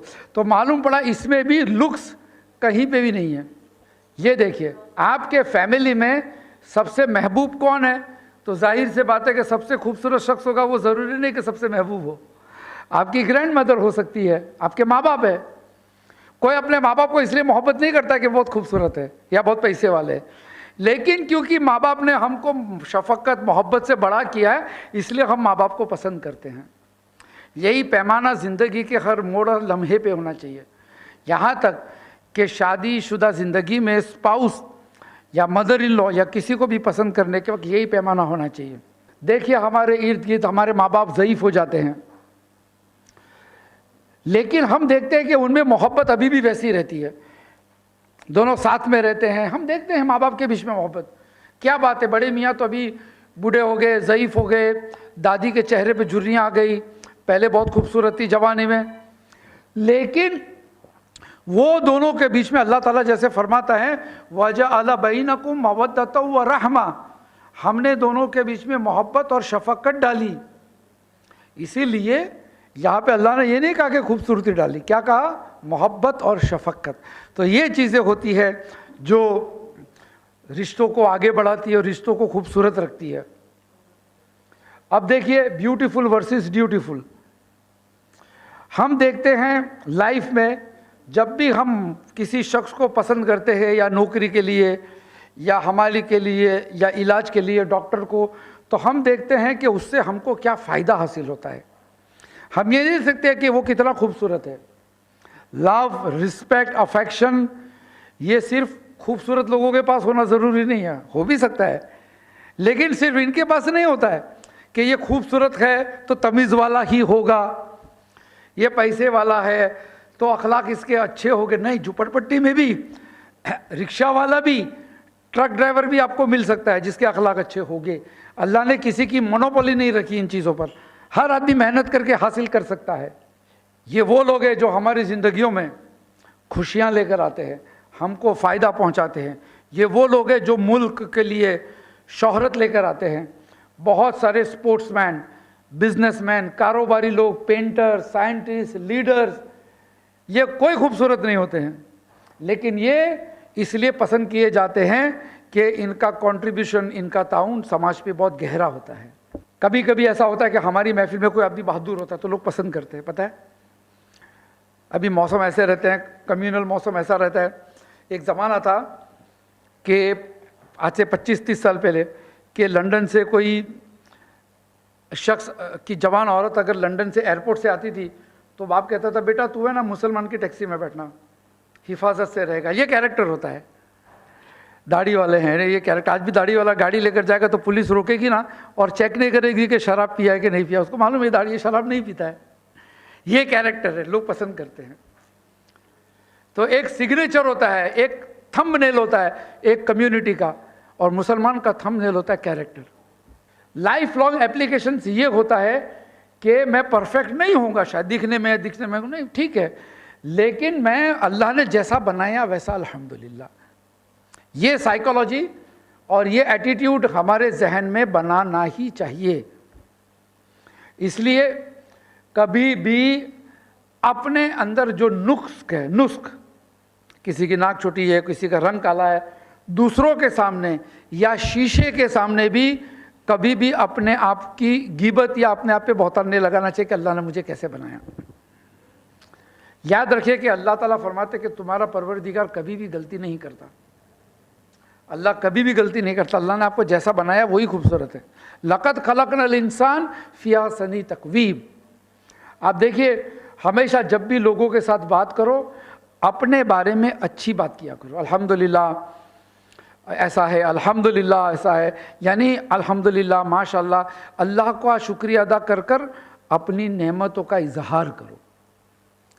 यानी जिस्म में, बॉडी में, लुक में। अल्हम्दुलिल्लाह 20,000 रुपया कमाता है हमारा बेटा, अल्हम्दुलिल्लाह, नहीं तो बोलेगा खाली 20,000 कमाता है ना, फ़र्क रकम उतनी है लेकिन अंदाज बदल गया। तो इस तरह से हमारे अंदाज जो है वो ऐसे होने चाहिए जिससे समाज में नुकसान ना हो, बल्कि लोग हमारी इज्जत करें। जब हम खुद अपनी इज्जत नहीं करेंगे तो लोग क्यों करेंगे। और जब डिस्कशन हो अपने बारे में अच्छी बातें किया करो। कोई कहता है अरे निसार भाई आपका वज़न बढ़ गया, मैं कहता हूँ अल्हम्दुलिल्लाह पहले बहुत दुबला था अब अल्हम्दुलिल्लाह। मैं नहीं कहूँगा कल से मैं डाइटिंग शुरू करूँगा, वो करूँ नहीं करूँ मेरी मर्ज़ी, लेकिन लोगों के सामने हम शुक्रगुजार रहते हैं। लेकिन एक चीज़ है, ये जो शुक्रगुजारी है इसमें तकब्बुर नहीं आना चाहिए, क्योंकि पहला जुमला जो तकब्बुर का था अना खैरु मिन्हु, शैतान ने, इब्लिस ने कहा था कि मैं उससे अच्छा हूँ। तो ये नहीं कि अगर आप जब कहते हैं कि मेरी अल्हम्दुलिल्लाह अच्छे कपड़े हैं, मेरे पास गाड़ी में आया माशाल्लाह, तो यानी गाड़ी में यानी उसको तकब्बुर के एतबार से लोगों के सामने पेश नहीं करना चाहिए। अल्लाह को तकब्बुर करने वाले पसंद नहीं है। और साफ सफाई से ज़्यादा खूबसूरती कोई चीज़ नहीं है। जो आदमी साफ सुथरा रहता है वो ऑटोमेटिकली लोगों के सामने खूबसूरती नज़र आता है। उसका घर भी खूबसूरत होगा क्योंकि साफ है, भले ज़्यादा महंगा फर्नीचर नहीं होगा। Cleanliness adds to your beauty. जो आदमी साफ सफाई का आदी है तो उसकी खूबसूरती में इजाफा होता है। उसको पता नहीं, वो शीशा कुछ और बोलता होगा। ब्यूटी का कॉन्सेप्ट क्या है कि सबसे खूबसूरत लड़की या लड़का होगा फिर भी उसमें कोई नुक्स होगी, सबसे ज़्यादा पैसे वाला होगा फिर भी उसका कहीं ना कहीं किसी को कर्जा देना बाकी होगा। कोई मुकम्मिल नहीं है। मुकम्मिल सिर्फ जन्नत में जाएंगे तब हो गए। मुकम्मिल पर्सनैलिटी, शख्सियत जन्नत में जाएंगे तब हो गए। Perfection will be when you enter paradise. दुनिया में अल्लाह ने नहीं रखी है किसी के लिए। आप लंबे नहीं होगे लेकिन हो सकता है आपका सीना अल्लाह ने चौड़ा बनाया। आपकी अंग्रेजी अच्छी नहीं होगी लेकिन हो सकता है आपका साइंस और मैथ्स अल्लाह ने अच्छा रखा है। कुछ ना कुछ खुसूसियात अल्लाह ने हर एक इंसान को दी है। और जब आदमी के अंदर ये बात आती है तो वो तरक्की करता है। एक मोची होता है, वो एडिडास कंपनी का मालिक बन जाता है। एक फुटपाथ पे खड़े होकर बटाटा बड़ा बेचने वाला आदमी केंटक्की और मैकडोनल्ड चालू कर सकता है। ये लोग वो थे जिन्होंने कभी भी अपनी कमजोरी को या अपनी गुर्बत को बुरी नज़र से नहीं देखा। आप देखिए अपने आप देख लीजिए, ये वर्जिश आप करते रहिएगा कि अपने आप में आप देखिए 5-10 शख्स ऐसे देखो स्पोर्ट्स में जो खूबसूरत नहीं है लेकिन आपको पसंद होंगे। हम तो फलाने क्रिकेटर को देखते हैं, अरे क्या बॉलिंग करता है। देखो कपिल देव 83 में वर्ल्ड कप लेकर आया था, क्या इज्जत थी। है कैसा बेचारा, दुबला पतला काला, लेकिन इज्जत क्या थी, हिंदुस्तान का हीरो था। वो कहीं भी जाता था तो लोग फिल्म स्टार को छोड़कर उसके पीछे भागते थे, क्योंकि उसने देश के लिए काम किया, मुल्क के लिए। अब आप ये भी देखिए कि आप अपने बारे में क्या सोचते हैं, अपनी सेहत के बारे में अल्लाह ने आप में क्या क्या चीज़ रखी है। अपने पड़ोसियों के साथ बात करो, देखो उनमें भी कुछ बातें होगी जो वो आप में पसंद करते हैं। अरे निसार भाई किधर थे, आप नहीं थे तो खाली खाली लगता था, आप मस्जिद में नज़र नहीं, हम सोचा आपकी इयादत करें। वो महसूस कर रहा है आपकी कमी, आप खूबसूरत है इसलिए नहीं, लेकिन उसके अंदर कुछ, आपके अंदर कोई चीज़ है जो उसको पसंद है। आपकी तवज्जो नहीं जा रही लेकिन लोग उसको महसूस कर रहे हैं। इसीलिए कभी कभी ये भी देखो कि अपने माँ बाप से पूछिए कि भैया अब्बा मेरे अंदर आपको कौन सी चीज़ें पसंद है। तो माँ बाप अपने बच्चों को अच्छी तरह परखते हैं, भलाइयाँ बताते हैं माँ बाप कि मेरा बेटा है ना सवेरे फजर में उठ जाता है बगैर अलार्म के, कभी सुस्ती नहीं करता, कुछ काम बोलो तो कर लेता है।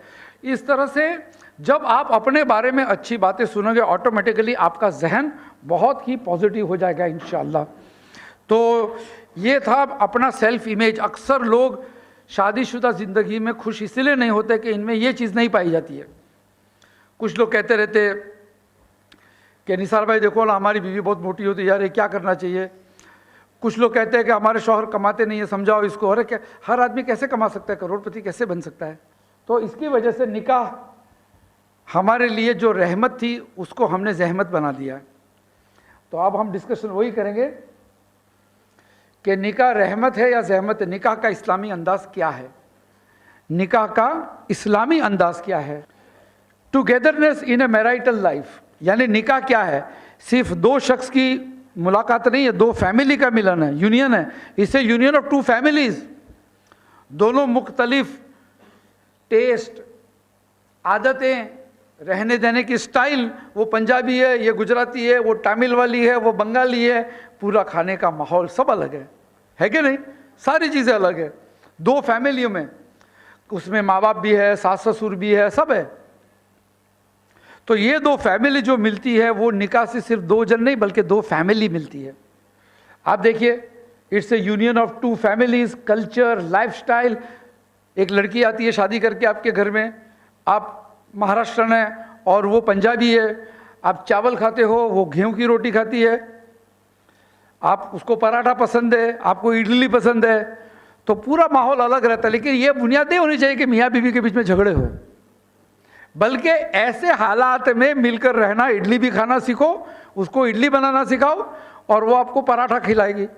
आप ऐसे ही होता है ज़िंदगी खुशियों से। ये नहीं कि भाई इसको तो खाना पकाना नहीं आता है, पराठे बनाना नहीं आता है, ऐसा शिकायत नहीं होती है। कहने का मतलब ये, लोग अपने बच्चों की निकाह इसलिए नहीं कराते कि तलाक हो जाए। लोग इसलिए कराते निकाह कि हमारे बच्चे खुश रहे, चाहे लड़की के माँ बाप हो चाहे लड़के के माँ बाप हो। कोई भी तलाक की नीयत से निकाह नहीं कराता है, इसलिए कि जब भी कोई निकाह होते हैं तो लोगों की उम्मीदें उस पर चिपक के रहती है। एक बीवी, एक लड़की जब निकाह करके जाती है तो उम्मीद रखती है कि मेरा शौहर मुझे बहुत खुश रखेगा, मैं बेटी बनकर उस घर में एडजस्ट हो जाऊंगी, मेरा शौहर मुझे अच्छी तरह से नरमी से रखेगा, मेरी गलतियां दरगुजर करेगा। इस तरह से एक लड़की जब शादी करके जाती है तो उसकी उम्मीदें होती है। उसी तरीके से जब शौहर के पास अपनी बीवी आती है, अपनी पूरी दुनिया छोड़कर, अपनी आदतें सारी चीज़ें छोड़कर आई है वो लड़की, अपने रहने देने के तरीके, अभी ससुराल में जाएगी तो उनके मुताबिक रहना पड़ता है ना बेचारी को।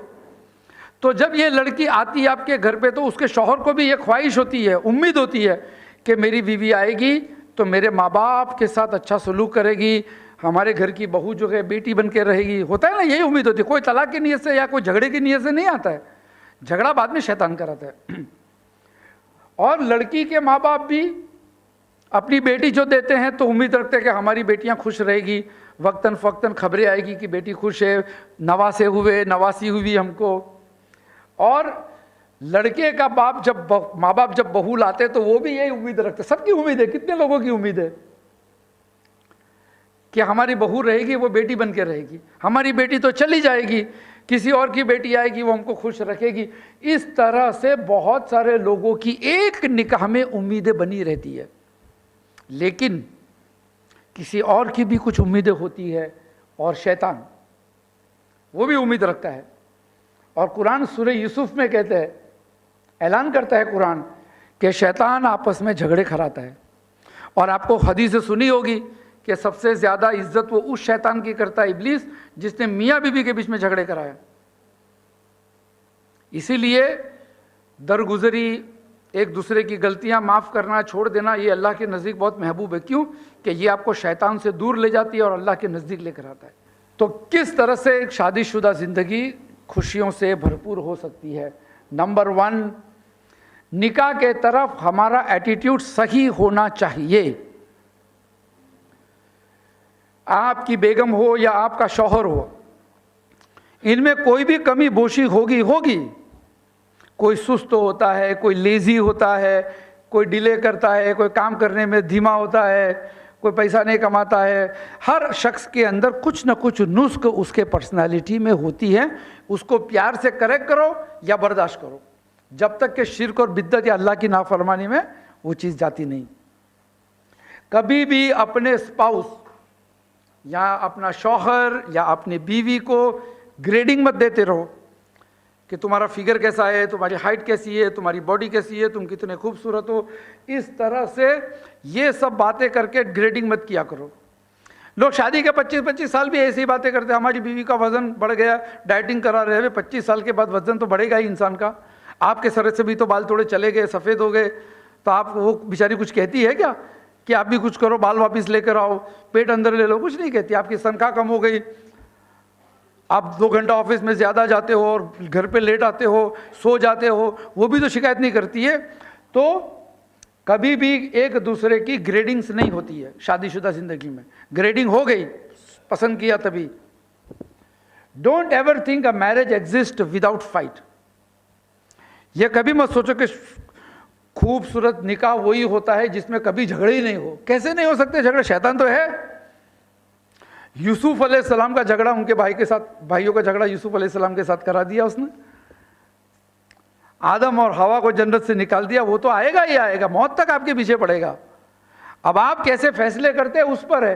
तो ये एटीट्यूड है। और उसके बाद पर्सनल हाइजीन सबसे इंपॉर्टेंट और सेंसिटिव फैक्टर होता है। लोग कपड़े अच्छे पहन लेते हैं, इत्र वितर लगा देते हैं, लेकिन पर्सनल हाइजीन में साफ़ सुथरे नहीं होते।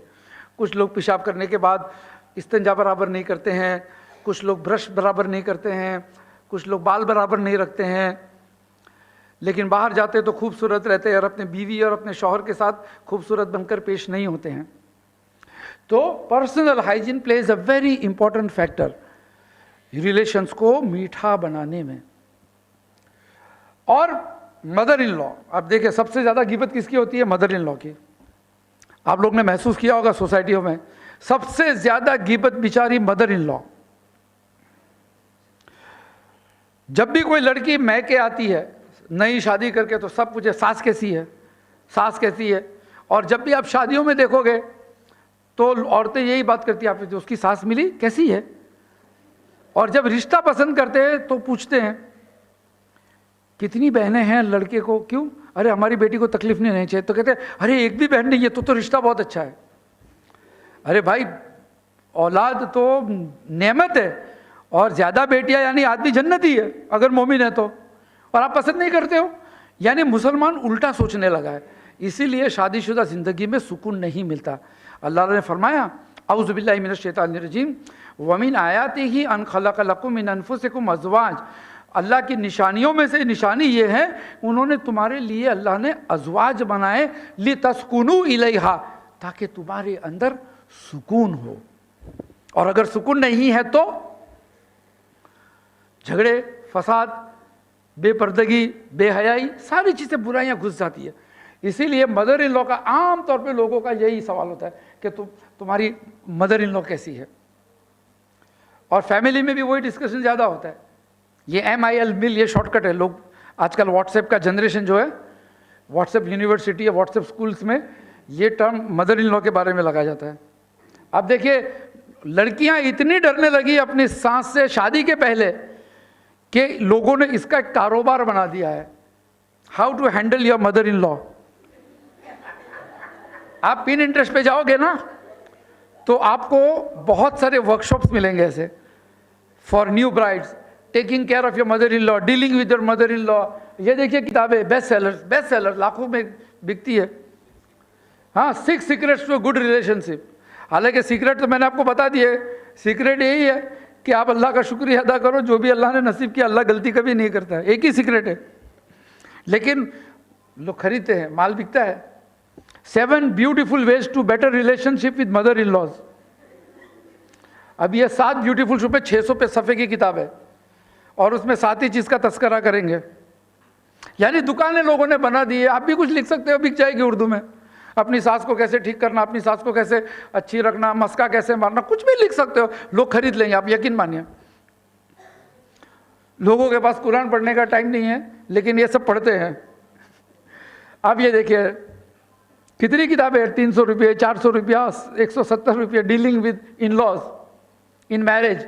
अब ये अमेरिकन है, वहाँ तो इतना नहीं होता, अलग रहते तो भी उनको तकलीफ है। तो सोचो अगर कोई उर्दू में ऐसी किताबें लिखेगा तो कितनी बिकेगी, ज़बरदस्त। अब क्या होता है कि ये एक चीज़ याद रखिए, जो भी हमारी बहनें हैं शादी करके जो जाने वाली है या जिनकी शादियां हो गई और थोड़ा सा नाइत्तफाकी है शौहर के साथ, तो याद रखिएगा कि आपकी मदर इन लॉ ने आपके शौहर को या आपके होने वाले शौहर की तरबियत बचपन से की है। आपने लड़का पसंद किया, उसकी तमीज़ पसंद आई, किसने सिखाई तमीज़? टीचर ने थोड़ी सिखाई, मदरसे में थोड़ी सीखा, वो सीखा माँ के पास। चलो बेटा अंकल को सलाम करो, कौन सिखाया? मस्जिद में कौन भेजता है? आपका शौहर डॉक्टर बन गया, इंजीनियर बन गया, किसने बनाया? माँ मार मार के भेजती थी। नहीं जाना मम्मी आज पेट में दुखता है, चल उठा के बिस्तर लेकर ट्यूशन में, टीचर को जाके पूछिए ओपन हाउस में बच्चा कैसे पढ़ता है। आपके शौहर को जो आपने पसंद किया, जिस शख्स को, उसकी पर्सनालिटी के बारे, उस शख्स क्या कैरेक्टर को शेप देने में उसकी माँ का बहुत बड़ा हिस्सा है। आप अपनी मदर इन लॉ का ये एहसान आप नहीं छोड़ सकते हो, आप भुला नहीं सकते हो। आपके पैदा होने से पहले ही उसने आपके शौहर की तरबियत करना शुरू कर दिया था। उसे क्या मालूम कि कौन सी बहू होगी, लेकिन सोचेगी ना कि मेरा बेटा बड़ा होगा, बहू आएगी तो उसको एक अच्छा शौहर मिलना चाहिए। ये देखिए आपकी मदर इन लॉ का दूसरा एहसान, उसने आपके शौहर को पढ़ाया और यहाँ तक कि रोज़ी कमाने का भी सिखाया। बाप तो बेचारा सवेरे जाता है, रात को आता है और तनख्वाह दे देता है महीने भर की पहली तारीख को। घर चलाती है माँ। आपके निकाह होने से पहले ही आपके शौहर को आपके लिए तैयार कर दिया, साफ सफाई सिखाई, बच्चे को नहाना धोना सिखाया, अच्छे लिबास पहनने सिखाए, कपड़े की इस्त्री करना सिखाया, बाल बनाना सिखाया, सारी चीज़ें, नाखून काटना। आपका शौहर जो करता है साफ सफाई, वो सारी चीज़ उसकी माँ ने सिखाई है। स्कूलों में कौन नाखून काटना सिखाता है? कोई स्कूल में नहीं सिखाता है। कौन मदरसे में मौलवी साहब नाखून काटना सिखाते हैं? हम खुद काटते हैं। तो माँ सिखाती है ये सब। आपकी वालिदा बहुत अच्छी है आपके लिए, क्यों? कि वो पहले से दुआ करती थी, अल्लाह मेरे घर में अच्छी बहू आवे, तो अल्लाह ने आपको पसंद किया, क्योंकि अल्लाह के नज़दीक आप अच्छे थे। अल्लाह ने क्यों आपको पसंद किया उस घर की बहू बनने के लिए? क्योंकि उसने दुआ की थी कि अल्लाह का अच्छी लड़की आए। तो वो अच्छी लड़की अल्लाह के तवज्जो में आप थे। दूसरी भी थी, लेकिन अल्लाह को पता है कि आप इस घर में फिट हो गए। अब शैतान आएगा तो शैतान की बात मत मानो, अल्लाह की बात मानो। देखो, दुआ करते हैं ना हमारी माँ बाप तहज्जुद में उठकर कि अल्लाह हमारे बेटे को खुश रख, और हम खुद भी दुआ करते हैं, रब्बना हब लना मिन अज़वाजिना व ज़ुर्रिय्यातिना क़ुर्रता अय्युना वजअलना लिलमुत्तक़ीन इमाम। अल्लाह हमको हमारी बीवियाँ ऐसी दे जो हमारी आंखों की ठंडक हो। तो अल्लाह ताला ने तुमको दिया, उसने दुआएं मांगी कुरान की। मतलब ये कि माशाल्लाह आप खुश किस्मत है कि अल्लाह ने आज बहुत सारी लड़कियां, कश्मीर में आप जाओ ना, 35-35 40 साल से लड़कियां कुमारी बैठी है बेचारी। अब देखो पैलेस्टीन में, सीरिया में बहुत सारी औरतें कुमारी है, बेवा है बेचारे। क्यों ऐसा है? उसके कंपेयर में इंडिया में, हमारा मुल्क में कम से कम लड़कों की इतनी कमी तो नहीं है। घर तो है, आज भले किराए का सही एक घर मिल जाता है ना। तो ये शुक्रगुजारी करने के वजूहात है। आप ये देखिए, अब जब आप शादी करके आएंगे तो आपके शौहर का घर नहीं है वो। याद रखना, हमारी बहनें जो यहाँ बैठी है जिनकी शादियाँ होने वाली है, आप जब शादी करके जाओगे तो आपके शौहर का घर नहीं, आपके ससुर का घर है। आपके शौहर ने तो अभी अभी कमाना शुरू किया है ना, इतना जल्दी घर कैसे खरीद सकता है? आपके ससुर का घर है, आपकी सास ने आपके हवाले कर दिया कम से कम एक कमरा जो उसका था। अब ये लोग हॉल में आ जाएंगे, अगर बेडरूम हॉल किचन है तो बेटे को अपना कमरा दे देते हैं, बहू को दे देते हैं। आपने खाना जला दिया तो बिस्मिल्लाह बोल के खा लेते हैं। आपने चाय में शक्कर डालने भूल गए तो भी पी लेते हैं बाद में डालकर। तो आपके पेरेंट्स इन लॉ ये ऑलरेडी आपके लिए फैसिलिटेट कर रहे हैं, अपनी चीज़ें आपके हवाले कर रहे हैं, अपना बेटा आपको दे रहे हैं। लेकिन होता यह कि हमसे हमारी मदर इन लॉ बर्दाश्त नहीं होती है। लेकिन ज़िंदगी में हमने बहुत सारे लोगों को बर्दाश्त किया। टीचर को 5 आवर्स ए डे, 5 घंटा स्कूल में रहते हैं, साल भर में 200 वर्किंग डेज होते हैं, 10 साल तक, ग्रेजुएशन तक, यानी 15 साल आदमी स्कूलों में जाता है, कॉलेज में जाता है। 15 साल टीचर कीप क्वाइट तो चुप रहते हैं, लेकिन सास बोलेगी चुप बैठ तो हमारी सास ने ऐसा बोल दिया। लेकिन टीचर 15 साल तक चिल्लाते keep quiet, stand up, get out, लेकिन हम बर्दाश्त करते हैं, फीस भी देते हैं। और टीचर्स डे पे उसको गुलाब का गुलदस्ता भी देते हैं, teachers day, you are my favourite teacher. और लोग टीचर के बूढ़े होने पे याद भी करते हैं कि हमारे टीचर की वजह से आज हम हैं। टीचर को बर्दाश्त करते हैं ना, लेकिन सास बर्दाश्त नहीं होती है, क्योंकि वहाँ शैतान नहीं आता, यहाँ शैतान आता है। ये देखिए कितनी किस्म की टीचर है। एक टीचर बोरिंग है, 3-3 4-4 घंटे पढ़ाते रहता है, लेकिन नींद आती है, सिर्फ मुंह पे पानी मार के आ, खड़ा हो जा, बोर करती है, लेकिन बैठना पड़ता है तवज्जो से। स्ट्रिक्ट टीचर है, 1 मिनट भी अब आप हिल नहीं सकते हो, तवज्जो आपकी ब्लैक बोर्ड पे ही रहनी चाहिए, खिड़की पे भी नहीं, घड़ी भी मत देखो। यानी आप बहुत डरते हैं, रास्ते से गुजरते तो गुड मॉर्निंग मैम, और बाजू में हटकर रास्ता दे देते, उसके हाथ से बैग उठा देते हो ताकि कभी आपको डांटे नहीं। लेकिन सास के साथ हम ऐसा नहीं करते।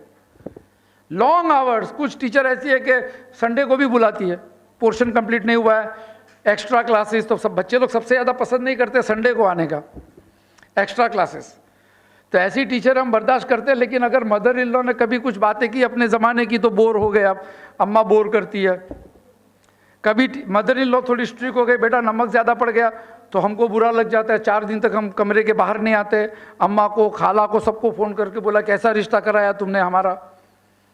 कभी कभी लंबी बातचीत हो जाती है, कुछ प्रोग्राम हो गया, कुछ हो गया, रात को देर तक काम करना पड़ा, कभी मेहमान आ गए तो हम नाराज़ हो जाते हैं।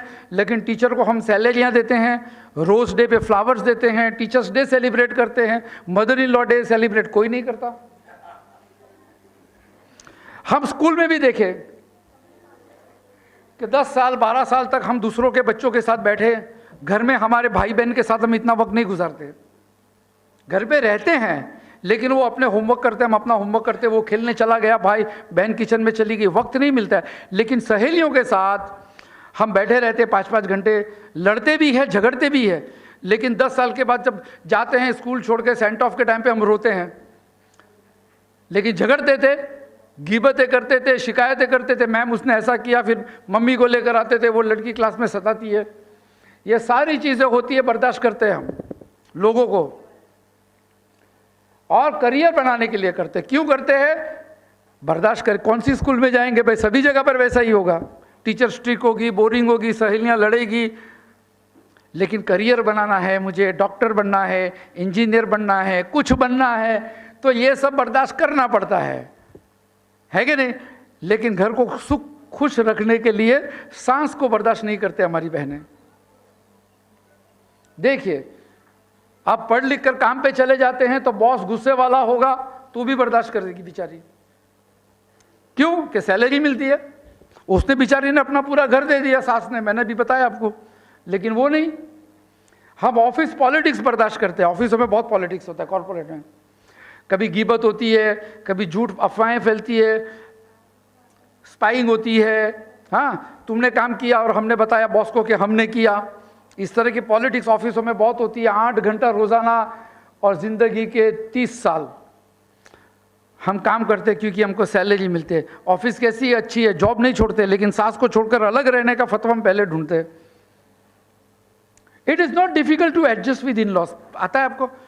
कोई बहुत तकलीफ वाली बात नहीं है अपने इन लॉस के साथ खुश रहने के लिए।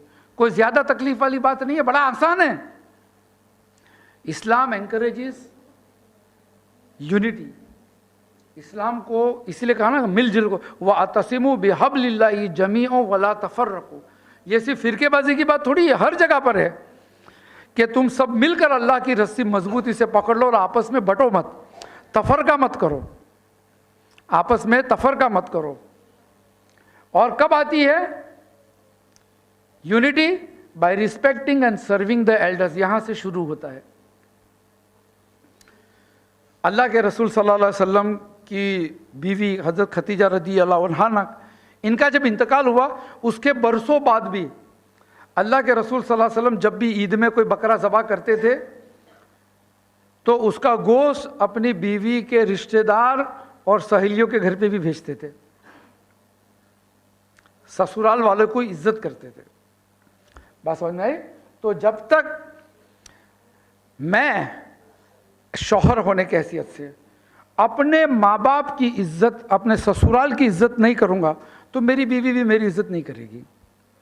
उसी तरीके से अगर मैं बीवी हूँ या कोई ख्वातीन बीवी है और अपने शौहर की इज्जत करेगी, यानी दावा करेगी, लेकिन सास ससुर की इज्जत नहीं करेगी, लेकिन टीचर को बर्दाश्त किया, सहेलियों को बर्दाश्त किया, बॉस को बर्दाश्त किया, लेकिन सास ससुर बर्दाश्त नहीं होते हैं कि भैया अलग रहना है, तो थोड़ी सी नाशुक्री इसमें आ जाती है।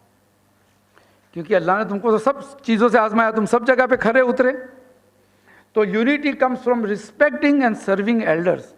कभी लोग फतवा लेते रहते हैं कि मुफ्ती साहब ज़रा बताइए, शौहर की खिदमत तो है ठीक है, लेकिन सास ससुर की खिदमत क्या वाजिब में है कि मुस्तहब में है? और कुछ लोग तो मकरूह कर देते हैं। पढ़े लिखे लोग में ऐसे भी रहते हैं कि जो इसको मकरूह साबित कर देते हैं। हराम तो नहीं कर सकते साबित, कम से कम मकरूह तो साबित कर लेते हैं। घरों में तोड़ पैदा हो जाते हैं। एक छत के नीचे सास ससुर, माँ बेटा, भाई भाई एक छत के साथ, एक छत के नीचे रहने के बावजूद भी मोहब्बत और शफकत से नहीं रह पाते हैं, शैतान को खुश करते हैं। याद रखिए, घर जो बनता है ना, ये दिल से बनता है, दीवारों से नहीं बनता। फर्नीचर कितना भी महंगा होगा, टीवी होगा, फ्रिज होगा, सब होगा, लेकिन दिल अगर नहीं है अच्छे तो घर आपका नहीं है। आपका घर है, दीवारें है। You have a house, you don't have a home. हमेशा अगर घर में झगड़े भी होते हैं तो सुलह कराना चाहिए। ये नहीं कि मेरा शौहर राइट है और उसका भाई रॉन्ग है क्योंकि ये मेरा शौहर है।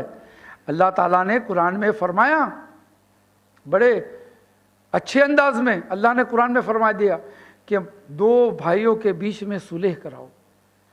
और अगर अल्लाह ने ये कह दिया कि सुलह कराओ, यहाँ तक कि अल्लाह के रसूल सल्लल्लाहु अलैहि वसल्लम फरमाते कि दो मुसलमान भाई के बीच में सुलह कराने के लिए अगर किसी ने झूठ बोला तो उसने झूठ नहीं बोला। कितनी बड़ी बात है कि अगर किसी ने झूठ बोला तो उसने झूठ नहीं बोला। कितना फ्लेक्सिबल है इस्लाम। जिस मजहब में झूठ बोलना हराम है, वहां पे दो रिश्ते अच्छे करने के लिए झूठ बोल सकता है। तो आप सोचिए, अगर कोई रिश्ता तोड़ता है आपस में तो अल्लाह कितना नाराज हो जाता है। 25 साल के बाद फिर उसकी भी बहू आ जाएगी, फिर क्या करेंगे?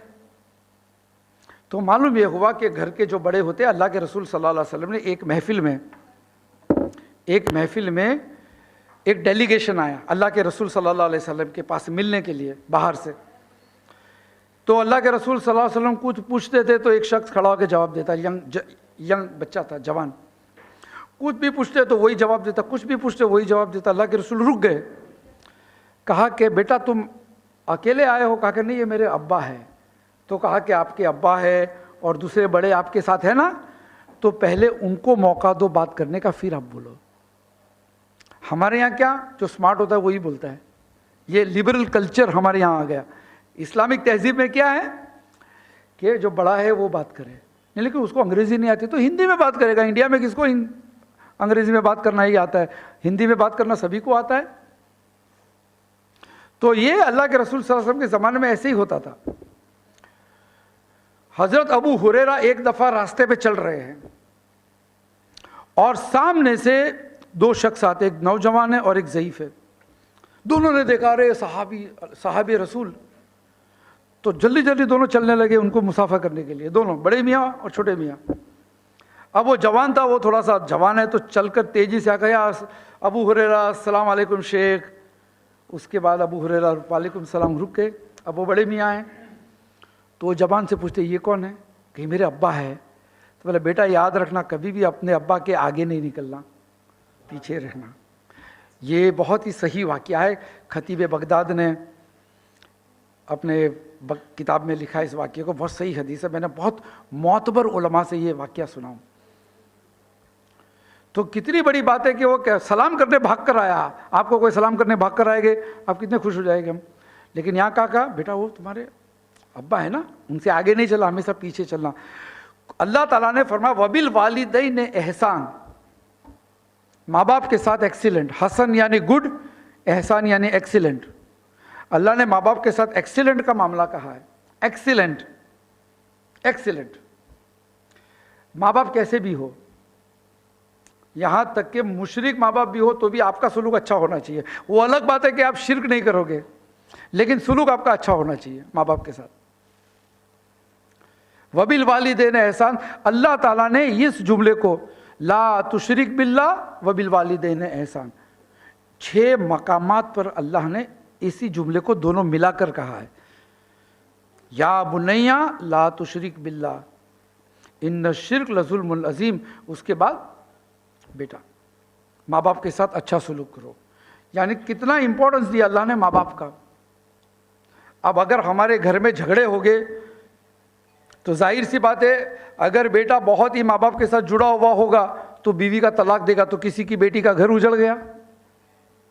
और अगर बेटी की बात, बहू की बात माना तो माँ बाप का दिल टूट गया। तो जो शौहर होते हैं उनके लिए ऐसा लगता है कि परिस्थिति, सिचुएशन बड़ा नाजुक है। नाजुक नहीं है, नाजुक नहीं। अल्लाह ने कुरान में फरमा दिया कि हक का साथ दो, और हक ये है कि माँ बाप हमेशा मुकद्दम रहते हैं। माँ बाप हमेशा मुकद्दम रहते हैं। तो जो बहू आती है, अगर वो बेटी बन के रहना चाहती है तो माँ बाप की इज्जत करनी चाहिए। ये नहीं सोचना चाहिए कि मेरे जिम्मे वाजिब है कि नहीं है माँ बाप की खिदमत करना। और कुछ लोग तो पहला सवाल ही ये पूछते हैं कि अलग रहेंगे क्या। आज बम्बई जैसे शहरों में अगर अलग छोटा सा कमरा भी लेना है, बेडरूम हॉल किचन, तो भी कम से कम 15 से 20 हज़ार रुपया महीने का जाता है। किसके पास 20 हज़ार रुपये की सैलरियाँ होती है? अक्सर लोग मिडिल क्लास होते हैं। कोई रिक्शा चलाता है, कोई सेल्समैन का काम करता है। 25 हज़ार रुपया आदमी कमाता है। अगर 20 हज़ार रुपया, 15 हज़ार रुपये का घर लेगा, 2,5-3 हज़ार इलेक्ट्रिक का बिल, चूल्हे का, गैस का बिल मिलाकर उसके पास 3 या 4 हज़ार रुपया खाने पीने के बचेंगे। दवाई वगैरह का खर्चा कैसे निकालेगा? तो मजबूरन लोग साथ में रहते हैं। अब उस दौरान में मुस्तहब है कि अलग रहे, लेकिन ऐसे हालात में क्या करेंगे? तो ऐसे हालात में शरीयत क्या कहता है? मिलजुल के रहो। मैंने बताया ना, यूनाइटेड, यूनिटी रखो। अल्लाह को यूनिटी मुसलमानों की बहुत पसंद है। इसलिए जब मैंने कहा कि आप के अंदर अगर किसी ने झूठ बोलकर दो मुसलमान के बीच में सुलह कराया तो भी बहुत बड़ी बात है। और अक्सर आप देखोगे कि गीबत सबसे ज्यादा होती है सास की होती है। मैंने पहले ही कहा, क्यों? क्योंकि हम में से कोई रोकता नहीं है हमारी बेटियों को। एक महफिल में एक खवातीन बैठी थी, थोड़ी सीनियर थी, और उनकी घर की एक बेटी शादी करके नई नई मैके आई थी, और सब सहेलियाँ कजिन सब बैठ जाती है ना, कैसी है सास, कैसी है? तो उसने शुरू कर दिया, अरे मेरी सास तो मेरे ससुर को भी कभी कभी डांटती है। अरे इसकी घर की बात। अब ऐसी घर की बातें शुरू हो गई इनोसेंटली, तो वो सब सुन रहे, हा करके हंस रहे हैं। अब वो बड़ी जो औरत थी, खवातीन, वो नाराज हो गए, खामोश हो जाओ सब लोग, बेटा तू यहाँ गिबत मत कर तेरे ससुराल की, अच्छी बातें बता। इसलिए कि अगर इनमें से किसी के मुंह से कहीं निकल गया और तुम्हारे ससुराल में बात पहुंच गई कि तुमने ऐसी बातें की, तो जिंदगी पर दिल टूट जाएंगे। और तुम लोग जाओ कुछ काम करो या अच्छी बातें करो। सबको भगा दिया वहां से। समझदारी की, आज हमारे बड़ों में ये समझदारी नहीं है कि हमारे बच्चे अगर कोई गलत काम करते हैं तो हमारे अंदर वो बात नहीं आई कि हम उसको रोक सकते हैं। अपने बच्चों को नहीं रोक पाते हम लोग। जो कव्वाम होते हैं घर के, मर्द और रिजाल कव्वामुन अलन निसा, वालिद है, बड़ा भाई है, कोई रोकता नहीं है। गिबत महफिलों में होती है।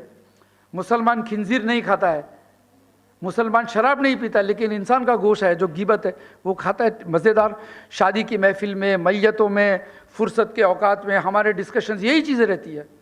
इसीलिए हमारी शादीशुदा ज़िंदगियों में बहुत सारे खुराफात आ गए, बहुत सारी तकलीफ़ें आती है, जिसकी बदौलत हमारे घरों में शांति चली गई। हम मुसलमान हैं, हमारे घर में कुरान है, हम सब के सब नमाजी होते हैं, सब बुरखे वाले होती है, हिजाब का एहतमाम होता है, लेकिन सुकून क्यों नहीं है?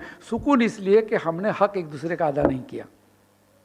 तो अल्लाह ताला से दुआ है कि अल्लाह ताला हमें इन चीज़ों से बचाए। इंशाल्लाह मुलाकात होती रहेगी, आते रहूँगा मज़ेदार टॉपिक्स लेकर इंशाल्लाह।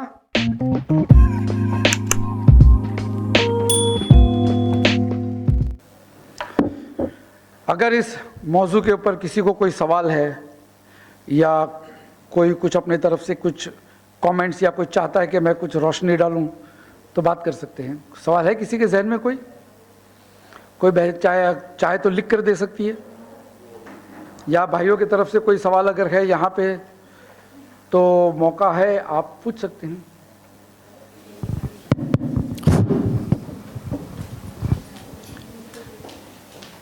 सवाल आपका मुख्तसर हो, टॉपिक पे हो, ज़्यादा फिक्र की सवाल ना हो। उलमा है, उसके लिए मस्जिदों में बैठे हैं, हमसे ज़्यादा तालीम हासिल किए हुए। Yes please. अस्सलाम वालेकुम व रहमतुल्लाहि व बरकातुहू। वालेकुम अस्सलाम व रहमतुल्लाहि व बरकातुहू। सर मेरा क्वेश्चन ये है कि मोस्टली जो जॉइंट फैमिलीज़ होती हैं तो उसमें जब ख़ानदानी शादी होती है, यानी एक कज़न की दूसरे कज़न से जब शादी होती है और दोनों ऑलमोस्ट एक ही घर में रहते हैं, तो उनके बीच में पर्दा कैसे मेंटेन होगा जब तक उनका रिश्ते से लेकर निकाह के दौरान जो इंगेजमेंट का टाइम होता है उसके बीच में वो लोग कैसे अपना पर्दा मेंटेन करेंगे? Good question. के जब जॉइंट फैमिली होती है और उसमें कज़िन में अगर मंगनी हो जाती है तो पर्दे का एहतमाम कैसे? देखिए, पर्दा वाजिब है, ये बात समझ लीजिए आप। हाँ, पर्दे के मुतालिक कभी कभी मजबूरी होती है कि एक घर में रहता। बम्बई जैसे शहरों में सबके घर छोटे छोटे रहते हैं। गल्फ़ वगैरह में जाओगे तो लोगों के कमरे बड़े बड़े होते हैं, लेकिन हमारे यहाँ वैसे नहीं होते। तो भाई भाई रहते हैं साथ में, और भाई भाई आप अपने बच्चों की मंगनी करा लेते हैं। तो हिजाब का एहतमाम जो होता है वो घर में, अगर आप हत्ता के चेहरा नहीं ढांक सकते, छोटे से घर में कितनी देर, 24 घंटा थोड़ी आप ढांक सकते हो, लेकिन आपका लिबास जो होना चाहिए वो मॉडेस्ट होना चाहिए, ट्रांसपेरेंट नहीं होना चाहिए, और ज़्यादा हंसी मजाक नहीं होनी चाहिए आपस में ताकि बेपर्दगी हो जाए। लेकिन बेस्ट ये है कि निकाह में देरी नहीं होनी चाहिए। अगर कजिन्स में एक ही घर में रहते हैं तो फिर निकाह करके देरी क्यों करते हो भाई? मंगनी करके आप निकाह जल्दी पढ़ा लीजिए ताकि हलाल हो जाए रिश्ता, है ना। तो बेस्ट यही है कि उसमें देरी ना, जब मंगनी हो ही गई है तो निकाह कर लो, उसमें क्या हो गया, कोई प्रॉब्लम नहीं होते है उसमें इंशाल्लाह। The best suggestion is not to delay the marriage. शेख आपका कोई सवाल है? भाई एक सवाल भाई की तरफ से आता है, फिर मैं बहनों की तरफ फिर आऊँगा इंशाल्लाह। अस्सलाम वालेकुम रहमतुल्लाह। वालेकुम अस्सलाम। जैसे अभी आपने बहुत सारी बातें बताई हैं बच्चों के बारे में कि वो जा कर के अपनी सास की और ये वो बुराइयां करते हैं, लेकिन मैंने ये भी महसूस किया है कि कुछ सासें भी ऐसी हैं जो अपनी बहू की बातें जो हैं इधर उधर फैलाते रहती हैं। इसका मतलब ये मैं महसूस कर रहा हूँ कि ये कीड़ा जो है, ये बुराई जो है, ये छोटे से लेके बड़ों तक है, तो इसको किस तरह से कंट्रोल किया जाए? भाई का सवाल अच्छा है कि ये गिबत की जो आदतें हैं वो सिर्फ बहुओं में नहीं होती है बल्कि सास में भी होती है, हो सकती है। मैंने ये नहीं कहा कि सिर्फ बहुओं में होती है, क्योंकि हमारी बहनें यहाँ पे अक्सर उस उम्र की है कि जो अभी शादी करके जाने वाले हैं, तो जो ऑडियंस होता है उसके मुताबिक मैं बात करता हूँ। जब मैं लड़कों में यही टॉपिक पे बात करता हूँ तो लड़कों को राय देता हूँ। अभी यहाँ तो स्कूल के बच्चे हैं तो ऑडियंस देखकर हम राय मशवरे देते हैं। अलबत्ता ये गिबत की जो बीमारी है वो इसलिए कि हमारे घर के बड़े उसको पहले से रोकते नहीं हैं। लोग अगर हमारे घर पे कोई मेहमान आते हैं और बच्चा सलाम नहीं करता है तो हम बोलते हैं बेटा सलाम नहीं किया, बदतमीज़ है। छोटी चीज़ पे हम कितने तवज्जो देते हैं। छोटी सी चीज़ है कि वो सलाम करना भूल गया तो हम उसको बदतमीज़ी समझते हैं कि बेटा सलाम नहीं करता है, पानी लेकर नहीं आया, जाओ अंकल को छोड़ दो गेट तक। ये सारी चीज़ों में हम तवज्जो देते हैं। मुसलमान के मोहल्ले में अगर कोई खिंजीर आएगा तो बच्चा बच्चा लकड़ी लेकर उसके पीछे दौड़ता है। क्यों? कि लोगों का जहन बना हुआ है कि वो हराम है। मुसलमान यूरोप अमेरिका में जाएगा तो हलाल तलाश करता है, हलाल फूड, ज़बीहा, खिंजीर का गोश्त नहीं खाएगा। मुसलमान ऐसे हैं यूरोप अमेरिका में भी शराब नहीं पीते हैं, लेकिन गिबत करते हैं क्योंकि वो जो था बचपन से उसका माइंडसेट बना हुआ है कि ये बहुत बड़ा गुनाह है, बहुत बुरी चीज़ है, बहुत बड़ी गंदगी है। लेकिन यहाँ पे वो देखता है कि महफिलों में सभी लोग करते हैं तो उसको बुरा नहीं समझता है। आप मच्छी मार्केट में जाओगे ना तो पहले आपको बू आएगी, 4 दिन के बाद आपको नहीं आएगी, क्योंकि आपका नाक एडजस्ट हो जाता है। उसी तरीके से गुनाहों में भी ऐसे ही होता है कि जब सब करना शुरू कर देते हैं तो अपने को भी बुरा नहीं लगता, अपन भी शुरू हो जाते हैं, हम भी शुरू हो जाते हैं। इसीलिए जो घर के बड़े हैं, मस्जिदों के इमाम हैं और स्कूलों के निगरान हैं, इनकी जिम्मेदारी है, टीचर हैं, कि ये सारे लोग इस बात का ख्याल रखें कि महफिलों में गिबत नहीं होनी चाहिए। टीचर्स रूम में भी गिबतें होती है। एक लड़की ने एक बार लिखा था, कहीं पे मैंने पढ़ा था कि सबसे ज़्यादा गिबतें घरों में नहीं बल्कि टीचर्स रूम में होती है। टीचर्स भी गिबतें करती है, तो ये माहौल ऐसा बन जाता है कि सभी लोग उस पर मुब्तला हो जाते हैं। तो जो जिम्मेदार है उसकी जिम्मेदारी, अल्लाह के रसूल सल्लल्लाहु अलैहि वसल्लम फरमाते कुल्लुकुम राइन व कुल्लुकुम मसऊलुन अन राइया, तुम में से हर एक शख्स राइन है, जिम्मेदार है, और हर एक शख्स से उसके जिम्मेदारी के बारे में पूछा जाएगा। तो ये जिम्मेदारी सबकी है, एक शख्स की नहीं है, सिर्फ जुम्मा के खतीब की नहीं है, सिर्फ टीचर की नहीं है, सिर्फ सास की नहीं है, सिर्फ बहू की नहीं है, पूरे माशरे की है। जिस तरह से हमने खिंजीर, शराब, झटके का गोश्त इनको अपने बच्चों से दूर रखा, उस तरह से गिबत से भी दूर रखना चाहिए। It's a duty of everybody, यही उसका इलाज है। यस सर, एक ये ऑनलाइन पेरेंट से सवाल किया है आपसे कि अस्सलाम वालेकुम sir, my mother in law always count my bites. Counts? My bites, लुक़मे कितने खा रहे हैं वो गिनते हैं। हाँ हाँ हाँ। Hope you are getting me what I am trying to say. She always shows off that she is the earning hand. I feel bad about that. She always taunt me for little things. I never had a fight with my husband personally, but she always provoke him by pretending the little mistakes or things as if I murdered someone. I don't have my mother with whom I can share my heart. How can I fix it?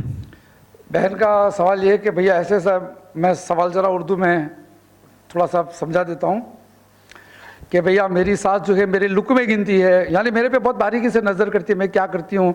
कभी मुझे डांटती है, कभी मेरी शिकायत मेरे शौहर को इतनी करती है कि झगड़े हो जाते हैं।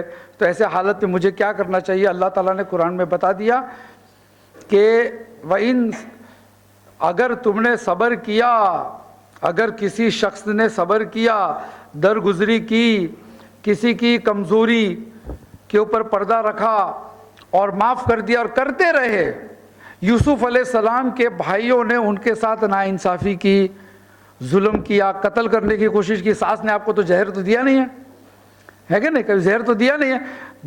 भड़काते हैं, ये करते। तो यूसुफ अलैहिस्सलाम के भाई भी वैसे ही करते थे। लेकिन सूरह यूसुफ आप पढ़ेंगे आखिरी रुकू, तो यूसुफ अलैहिस्सलाम कहते हैं कि शैतान हमारे बीच में सब कर रहा था, तो आज मैं तुमसे कोई बदला नहीं चाहता हूँ। This is the best way to fix. क्योंकि सूरह यूसुफ ख़त्म होती है तो अल्लाह फरमाते हैं आखिरी आयतों में कि यकीनन इन कहानी में तुम्हारे लिए इबरत है, अगर तुम समझ रखते हो तो। यानी ये सिर्फ बेड नाइट स्टोरीज़ नहीं है कि किताबें हम पढ़ते रहें और कहानियाँ पढ़ते रहे, ये उसके लिए नहीं। ये कहानियाँ अल्लाह फरमाते हैं कि इन कहानियों में नहनु नकुस्सु अलैका अहसनुल क़सस, हमने बेहतरीन किस्से सुनाए तुमको ताकि तुम्हें उसको सबक मिले। अहसनुल क़सस, क्या बात है इसमें? अहसन क्या था इन कहानियों में? बाप बेटे से अलग हो जाता है, भाई भाई को मारने की कोशिश करता है, क्या बात है इसमें? क्या खूबसूरती ये कि उसमें मेरे और आपके लिए सबक क्या है? तो सब्र से जो काम लेता है, दरगुजर करता है, जैसे कि मैंने आपको आपकी मदर इन लॉ के कुछ क्वालिटीज़ बताए, आप उसको अपने नज़र के सामने रखें, आप दुआ करें, तहज्जुद पढ़े, अपनी मदर इन लॉ के लिए भी दुआ करें, तो क्या होता है? इदफ़ा सय्यआत बिल हसना, जब आप बुराई को भलाई से दफ़े करेंगे तो अल्लाह फरमाता है कि आगे चलकर आप देखोगे वो शख्स आपसे बहुत मोहब्बत करता है। और याद रखें ये सारे दिल जो हैं अल्लाह के कब्ज़े में होते हैं। आप अल्लाह से दुआ करें, इंशाल्लाह आपका मामला दुरुस्त हो जाएगा इंशाल्लाह। यस भाई। अस्सलाम वालेकुम सर। बहनों की तरफ से या वालेकुम सलाम व रहमतुल्लाह।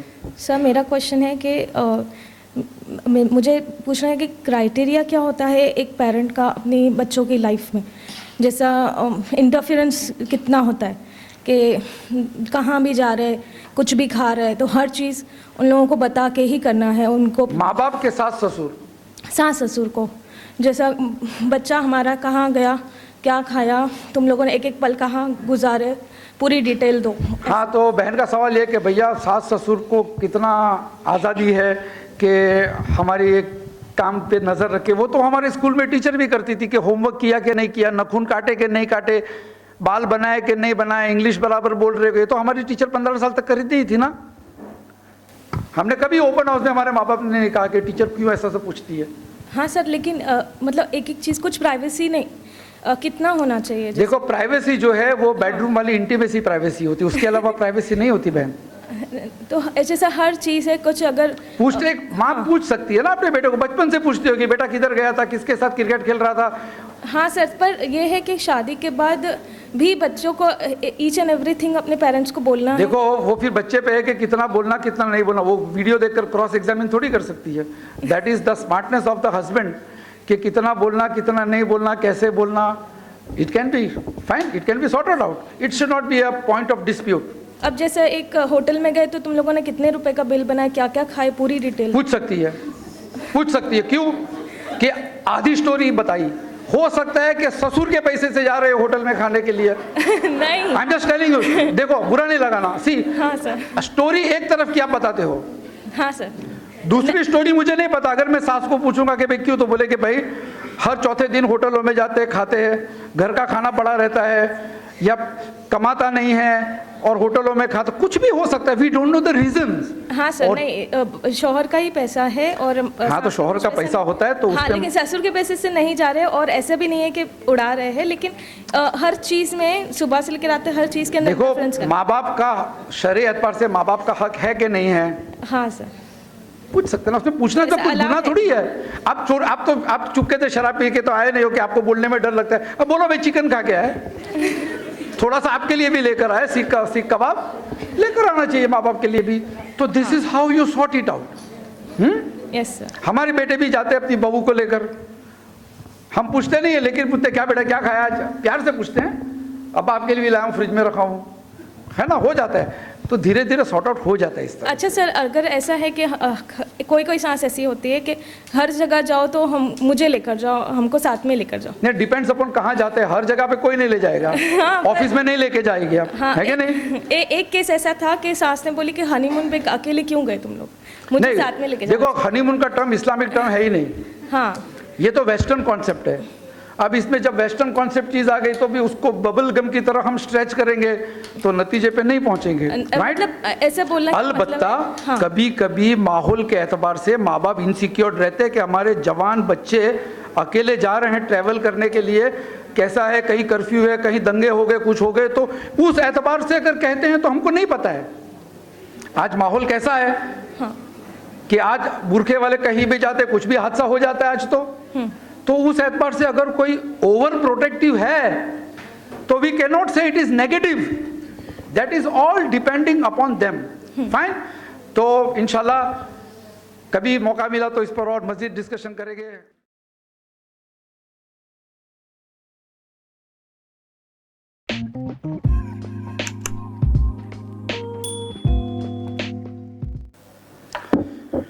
अगर इस मौजू के ऊपर किसी को कोई सवाल है या कोई कुछ अपने तरफ से कुछ कमेंट्स या कोई चाहता है कि मैं कुछ रोशनी डालूं तो बात कर सकते हैं। सवाल है किसी के जहन में कोई बहन चाहे तो लिख कर दे सकती है, या भाइयों की तरफ से कोई सवाल अगर है यहाँ पे तो मौका है, आप पूछ सकते हैं।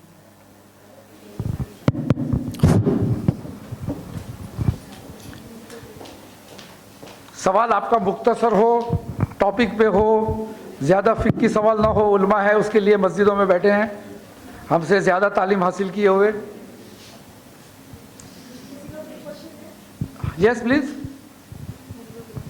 अस्सलाम वालेकुम वरहमतुल्लाहि वबरकातुहू। वालेकुम अस्सलाम वरहमतुल्लाहि वबरकातुहू। सर, मेरा क्वेश्चन ये है कि मोस्टली जो जॉइंट फैमिलीज़ होती हैं तो उसमें जब ख़ानदानी शादी होती है, यानी एक कज़न की दूसरे कज़न से जब शादी होती है और दोनों ऑलमोस्ट एक ही घर में रहते हैं, तो उनके बीच में पर्दा कैसे मेंटेन होगा जब तक उनका रिश्ते से लेकर निकाह के दौरान जो इंगेजमेंट का टाइम होता है उसके बीच में वो लोग कैसे अपना पर्दा मेंटेन करेंगे?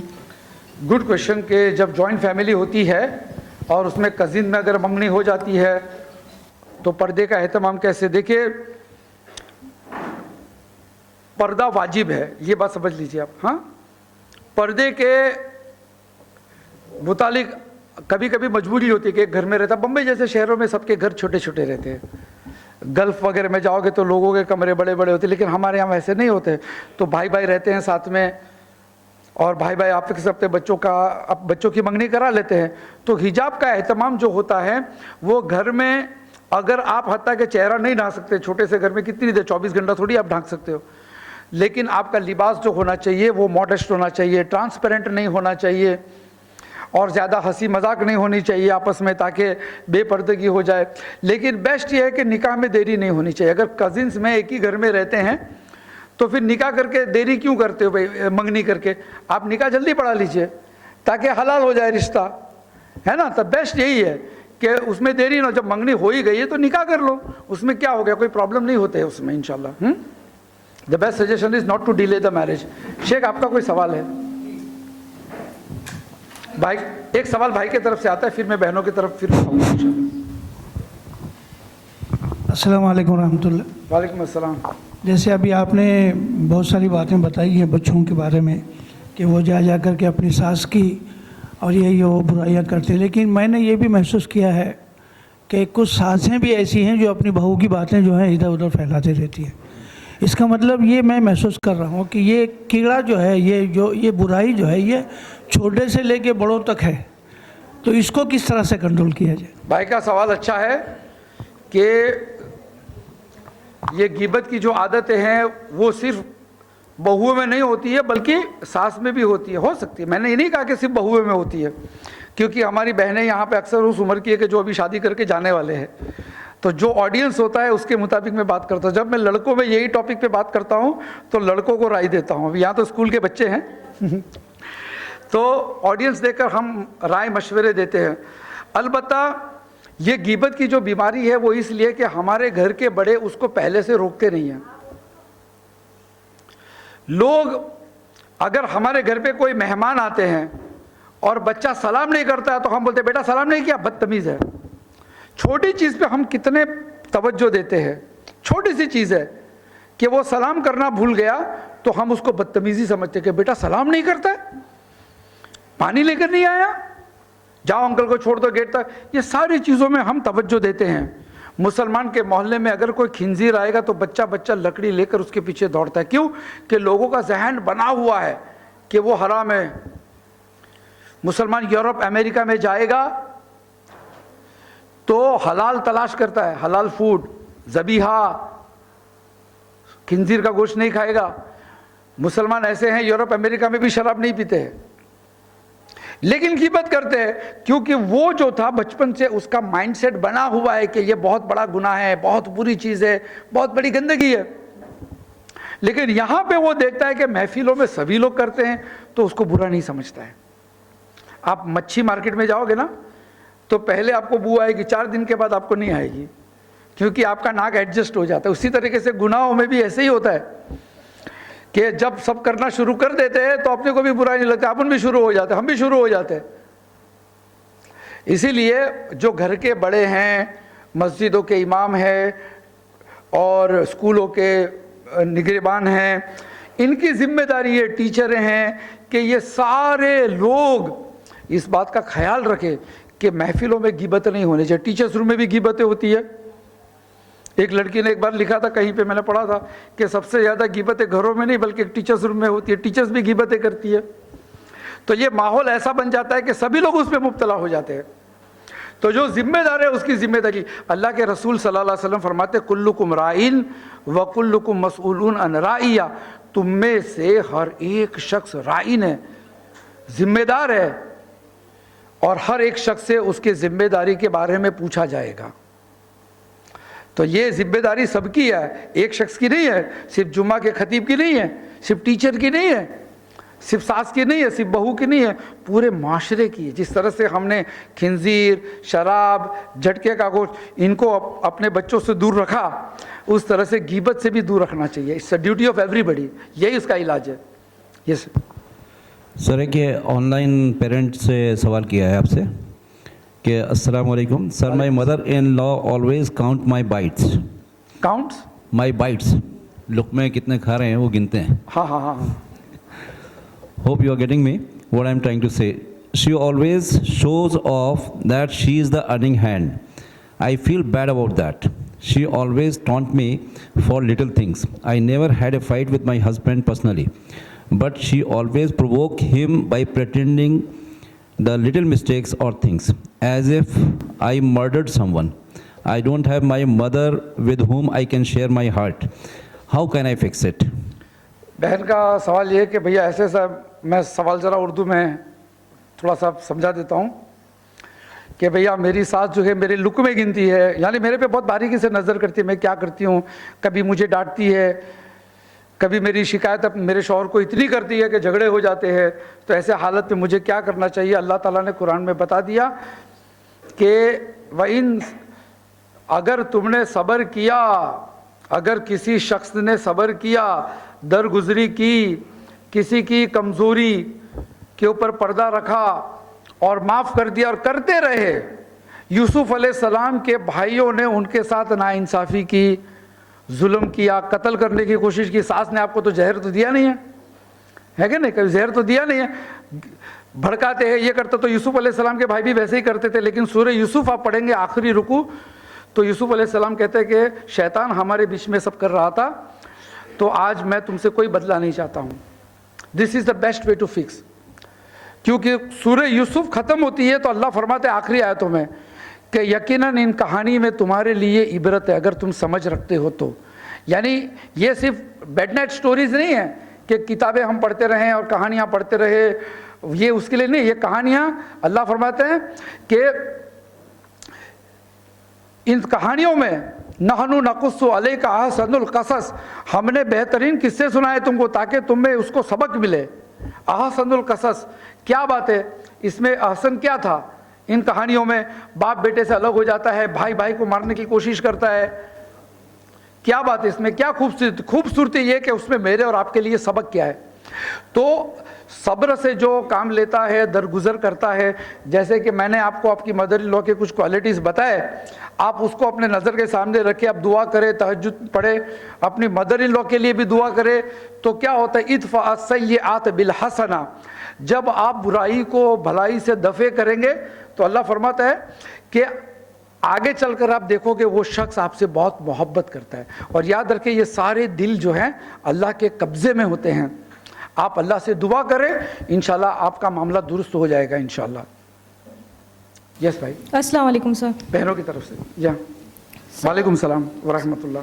सर मेरा क्वेश्चन है कि मुझे पूछना है कि क्राइटेरिया क्या होता है एक पेरेंट का अपनी बच्चों की लाइफ में, जैसा इंटरफेरेंस कितना होता है कि कहाँ भी जा रहे, कुछ भी खा रहे, तो हर चीज़ उन लोगों को बता के ही करना है उनको, माँ बाप के साथ ससुर, सास ससुर को, जैसा बच्चा हमारा कहाँ गया, क्या खाया, तुम लोगों ने एक एक पल कहाँ गुजारे, पूरी डिटेल दो। हाँ, तो बहन का सवाल ये कि भैया सास ससुर को कितना आज़ादी है कि हमारी एक काम पे नज़र रखे। वो तो हमारे स्कूल में टीचर भी करती थी कि होमवर्क किया कि नहीं किया, नखून काटे कि नहीं काटे, बाल बनाए कि नहीं बनाए, इंग्लिश बराबर बोल रहे हो, तो हमारी टीचर 15 साल तक करती ही थी ना। हमने कभी ओपन हाउस में हमारे माँ बाप ने नहीं कहा कि टीचर क्यों ऐसा से पूछती है। हाँ सर, लेकिन मतलब एक एक चीज़, कुछ प्राइवेसी नहीं, कितना होना चाहिए? देखो, प्राइवेसी जो है वो बेडरूम वाली इंटीमेसी प्राइवेसी होती है, उसके अलावा प्राइवेसी नहीं होती बहन। तो जैसा हर चीज़ है, कुछ अगर पूछते, माँ पूछ सकती है ना अपने बेटे को, बचपन से पूछती होगी बेटा किधर गया था, किसके साथ क्रिकेट खेल रहा था। हाँ सर, पर यह है कि शादी के बाद भी बच्चों को ईच एंड एवरीथिंग अपने पेरेंट्स को बोलना है। देखो, वो फिर बच्चे पे है कि कितना बोलना कितना नहीं बोलना, वो वीडियो देखकर क्रॉस एग्जामिन थोड़ी कर सकती है। That is the smartness of the husband कि कितना बोलना कितना नहीं बोलना, कैसे बोलना। It can be fine, it can be sorted out, it should not be a point of dispute. अब जैसे एक होटल में गए तो तुम लोगों ने कितने रुपए का बिल बनाया, क्या क्या खाए, पूरी डिटेल पूछ सकती है, पूछ सकती है। क्यों कि आधी स्टोरी बताई, हो सकता है कि ससुर के पैसे से जा रहे हो होटल में खाने के लिए। नहीं, I am just telling you, देखो बुरा नहीं लगाना। सी, हाँ सर, स्टोरी एक तरफ की आप बताते हो, हाँ सर, दूसरी स्टोरी मुझे नहीं पता। अगर मैं सास को पूछूंगा कि भाई क्यों, तो बोले कि भाई हर चौथे दिन होटलों में जाते हैं, खाते हैं, घर का खाना पड़ा रहता है, या कमाता नहीं है और होटलों में खाता, कुछ भी हो सकता है। We don't know the reasons. हाँ सर, नहीं, शौहर का ही पैसा है और हाँ, तो शौहर का पैसा होता है तो हाँ, लेकिन ससुर के पैसे से नहीं जा रहे, और ऐसा भी नहीं है कि उड़ा रहे हैं, लेकिन हर चीज़ में सुबह से लेकर आते हर चीज़ के अंदर देखो, माँ बाप का शरई एतबार से माँ बाप का हक है कि नहीं है। हाँ सर, पूछ सकते ना, उसमें पूछना तो कुछ गुनाह थोड़ी है। आप चोर, आप चुपके से शराब पी के तो आए नहीं हो कि आपको बोलने में डर लगता है। अब बोलो भाई चिकन खा के आए, थोड़ा सा आपके लिए भी लेकर आए, सीख कबाब लेकर आना चाहिए माँ बाप के लिए भी। तो this is how you sort it out. Yes sir. हमारे बेटे भी जाते हैं अपनी बहू को लेकर, हम पूछते नहीं है, लेकिन पूछते क्या बेटा क्या खाया आज, प्यार से पूछते हैं। अब आपके लिए भी लाया हूँ, फ्रिज में रखा हूँ, है ना, हो जाता है। तो धीरे धीरे सॉर्ट आउट हो जाता है इस तरह। अच्छा सर, अगर ऐसा है कि कोई कोई सांस ऐसी होती है कि हर जगह जाओ तो हम मुझे लेकर जाओ, हमको साथ में लेकर जाओ। नहीं, डिपेंड्स अपॉन कहाँ जाते हैं, हर जगह पे कोई नहीं ले जाएगा। हाँ, ऑफिस में नहीं लेके जाएगी आप, हाँ, है कि नहीं? एक केस ऐसा था कि सास ने बोली कि हनीमून पे अकेले क्यों गए तुम लोग, मुझे साथ में लेके जाओ। देखो, हनीमून का टर्म इस्लामिक टर्म है ही नहीं। हाँ, ये तो वेस्टर्न कॉन्सेप्ट है। अब इसमें जब वेस्टर्न कॉन्सेप्ट चीज आ गई तो भी उसको बबल गम की तरह हम स्ट्रेच करेंगे तो नतीजे पे नहीं पहुंचेंगे। मतलब ऐसे बोलना अलबत्ता हाँ। कभी कभी माहौल के एतबार से माँ बाप इनसिक्योर रहते हैं कि हमारे जवान बच्चे अकेले जा रहे हैं ट्रैवल करने के लिए, कैसा है, कहीं कर्फ्यू है, कहीं दंगे हो गए, कुछ हो गए, तो उस एतबार से अगर कहते हैं तो हमको नहीं पता है आज माहौल कैसा है। हाँ। कि आज बुरखे वाले कहीं भी जाते, कुछ भी हादसा हो जाता है आज तो उस एतबार से अगर कोई ओवर प्रोटेक्टिव है तो वी कैन नॉट से it is negative, that is all depending upon them. Fine, तो इंशाल्लाह कभी मौका मिला तो इस पर और मजीद डिस्कशन करेंगे। ओके, जज़ाकल्लाह व खैरन।